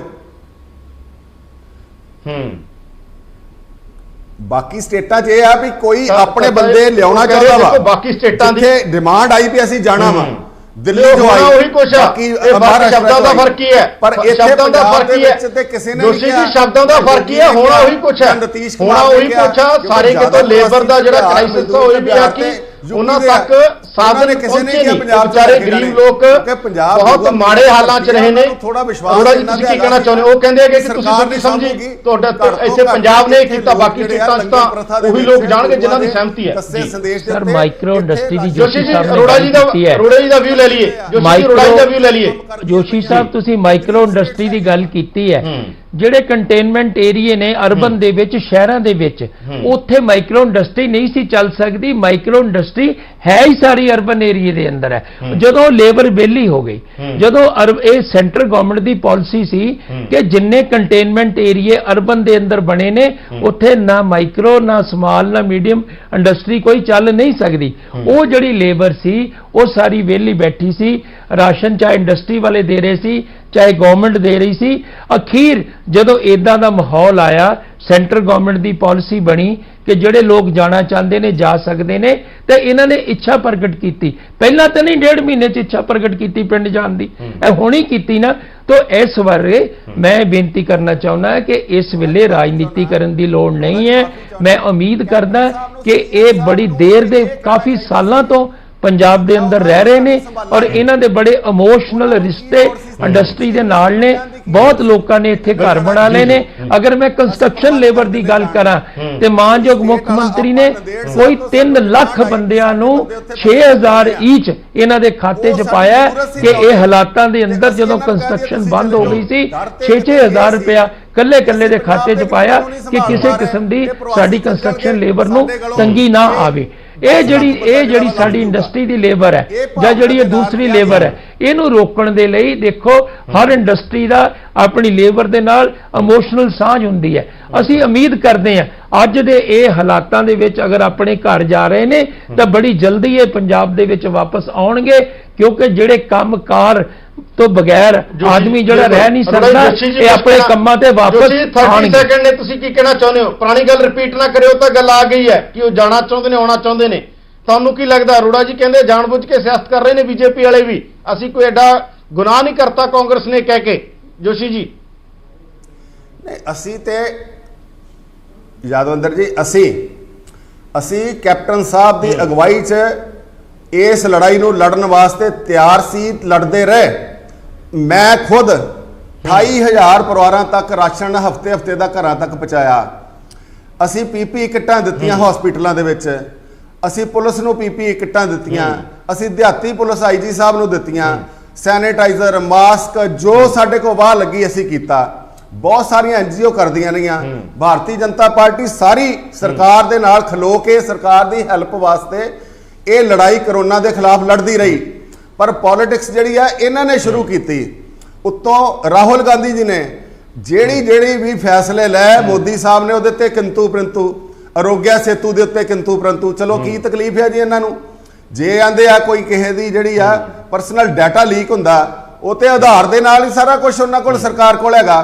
ਇਹ ਜਿਹੜੀਆਂ ਮੰਦਬੁੱਧੀ ਵਾਲੀਆਂ ਗੱਲਾਂ ਜਿਹੜੀਆਂ ਕਰਦੇ ਰਾਹੁਲ ਗਾਂਧੀ ਜੀ, ਇਹਦਾ ਨੁਕਸਾਨ ਹੁੰਦਾ ਵਾ। ਅੱਜ ਦੇਸ਼ ਯੁੱਧ 'ਚ ਆ। ਅੱਜ ਸਾਨੂੰ ਨਰਿੰਦਰ ਮੋਦੀ ਜੀ ਦੀ ਲੀਡਰਸ਼ਿਪ ਦੇ ਵਿੱਚ ਇਹ ਲੜਾਈ ਲੜਨੀ ਚਾਹੀਦੀ ਆ। ਅਸੀਂ ਇੱਥੇ ਸਟੇਟ ਦੇ ਵਿੱਚ ਜਿਹੜੀ ਵੀ ਸਰਕਾਰ ਆ, ਜੋਸ਼ੀ ਸਾਡੇ ਕੋਲ ਲੜਾਈ ਲੜਨ ਨੂੰ ਤਿਆਰ ਸੀ। ਤਿਆਰ ਆ ਤੁਹਾਡੇ ਕੋਲ ਜੇ ਕੋਈ, ਪਰ ਇਹ ਜੋਸ਼ੀ ਸਾਡੇ ਕੋਲ ਟਾਈਮ ਨਹੀਂ ਸੀ। ਜੋਸ਼ੀ ਸਾਡੇ ਕੋਲ ਟਾਈਮ ਨਹੀਂ ਸੀ। 10 ਸੈਕਿੰਡ ਨੇ ਸਰ, 10 ਸੈਕਿੰਡ ਨੇ। ਜੀ ਕੁਝ ਕਹਿਣਾ ਚਾਹੁੰਦੇ? ਉਹਨਾਂ ਨੇ ਤਿੱਖਾ ਕਮੈਂਟ ਕੀਤਾ ਰਾਹੁਲ ਬਾਰੇ। ਮੈਂ ਜੋਸ਼ੀ ਸਾਹਿਬ ਨੂੰ ਬੇਨਤੀ ਕੀਤੀ ਸੀ ਕਿ ਇੱਥੇ ਕੋਈ ਸਿਆਸਤ ਨਾ ਕੀਤੀ ਜਾਵੇ। ਉਹੀ ਪੁਰਾਣੀ ਰਟੀਆਂ ਰਟਾਈਆਂ ਗੱਲਾਂ ਇਹਨਾਂ ਨੇ ਕੀਤੀਆਂ। ਇਹਨਾਂ ਨੇ ਕੋਈ ਮਜ਼ਦੂਰ ਭਰਾਵਾਂ ਦੀ ਗੱਲ ਨਹੀਂ ਕੀਤੀ। ਕੁਝ ਰਾਹੁਲ ਗਾਂਧੀ ਬਾਰੇ ਕਿਹਾ, ਕੁਝ ਕਿਸੇ ਬਾਰੇ ਕਿਹਾ। ਪਰ ਮੈਂ ਗਰੰਟੀ ਨਾਲ ਤੁਹਾਨੂੰ ਕਹਿ ਸਕਦਾ ਪੰਜਾਬ ਦੇ ਇਹ ਲੇਬਰ ਦੀ ਮਾਨਯੋਗ ਮੁੱਖ ਮੰਤਰੀ ਪੂਰੇ ਯਤਨਸ਼ੀਲ ਨੇ ਔਰ ਬਹੁਤ ਜਲਦ ਇਹ ਜਿਹੜੀ ਲੇਬਰ ਹੈ ਇਹ ਵਾਪਸ ਆਏਗੀ ਔਰ ਪੰਜਾਬ ਦਾ ਉਦਯੋਗ ਚੱਲੇਗਾ, ਪੰਜਾਬ ਦੀ ਖੇਤੀ ਚੱਲੇਗੀ। ਤੁਹਾਡਾ ਬਹੁਤ ਧੰਨਵਾਦ। ਸਾਡੇ ਕੋਲ ਸਮਾਂ ਨਹੀਂ ਸੀ। ਜੋਸ਼ੀ ਤੁਹਾਡਾ ਧੰਨਵਾਦ ਬਹੁਤ ਸਾਨੂੰ ਸਮਾਂ ਦੇਣ ਦੇ ਲਈ। ਅਰੋੜਾ ਜੀ ਤੁਸੀਂ ਵੀ ਸਮਾਂ ਦਿੱਤਾ, ਤੁਹਾਡਾ ਬਹੁਤ ਧੰਨਵਾਦ। ਤਾਂ ਅਸੀਂ ਇਹੀ ਕਹਿ ਰਹੇ ਹਾਂ, ਸਿਆਸਤਦਾਨੋ ਨਾ ਕਰੋ ਸਿਆਸਤ ਮਜ਼ਦੂਰਾਂ ਦੇ ਨਾਂ ਤੇ। ਉਹ ਮਜ਼ਦੂਰ ਜਿਨ੍ਹਾਂ ਨੇ ਦੇਸ਼ ਬਣਾਇਆ, ਦੇਸ਼ ਬਣਾਉਣ ਵਾਲੇ ਲੋਕਾਂ ਦੇ ਨਾਂ ਤੇ ਸਿਆਸਤ ਨਾ ਕਰੋ। ਤੁਸੀਂ ਦੇਖ ਰਹੇ ਸੀ ਪ੍ਰਾਈਮ ਟਾਈਮ। ਅੱਗੇ ਦੇਖੋ ਦੇਸ਼ ਦੁਨੀਆ ਦੀਆਂ ਵੱਡੀਆਂ ਖਬਰਾਂ।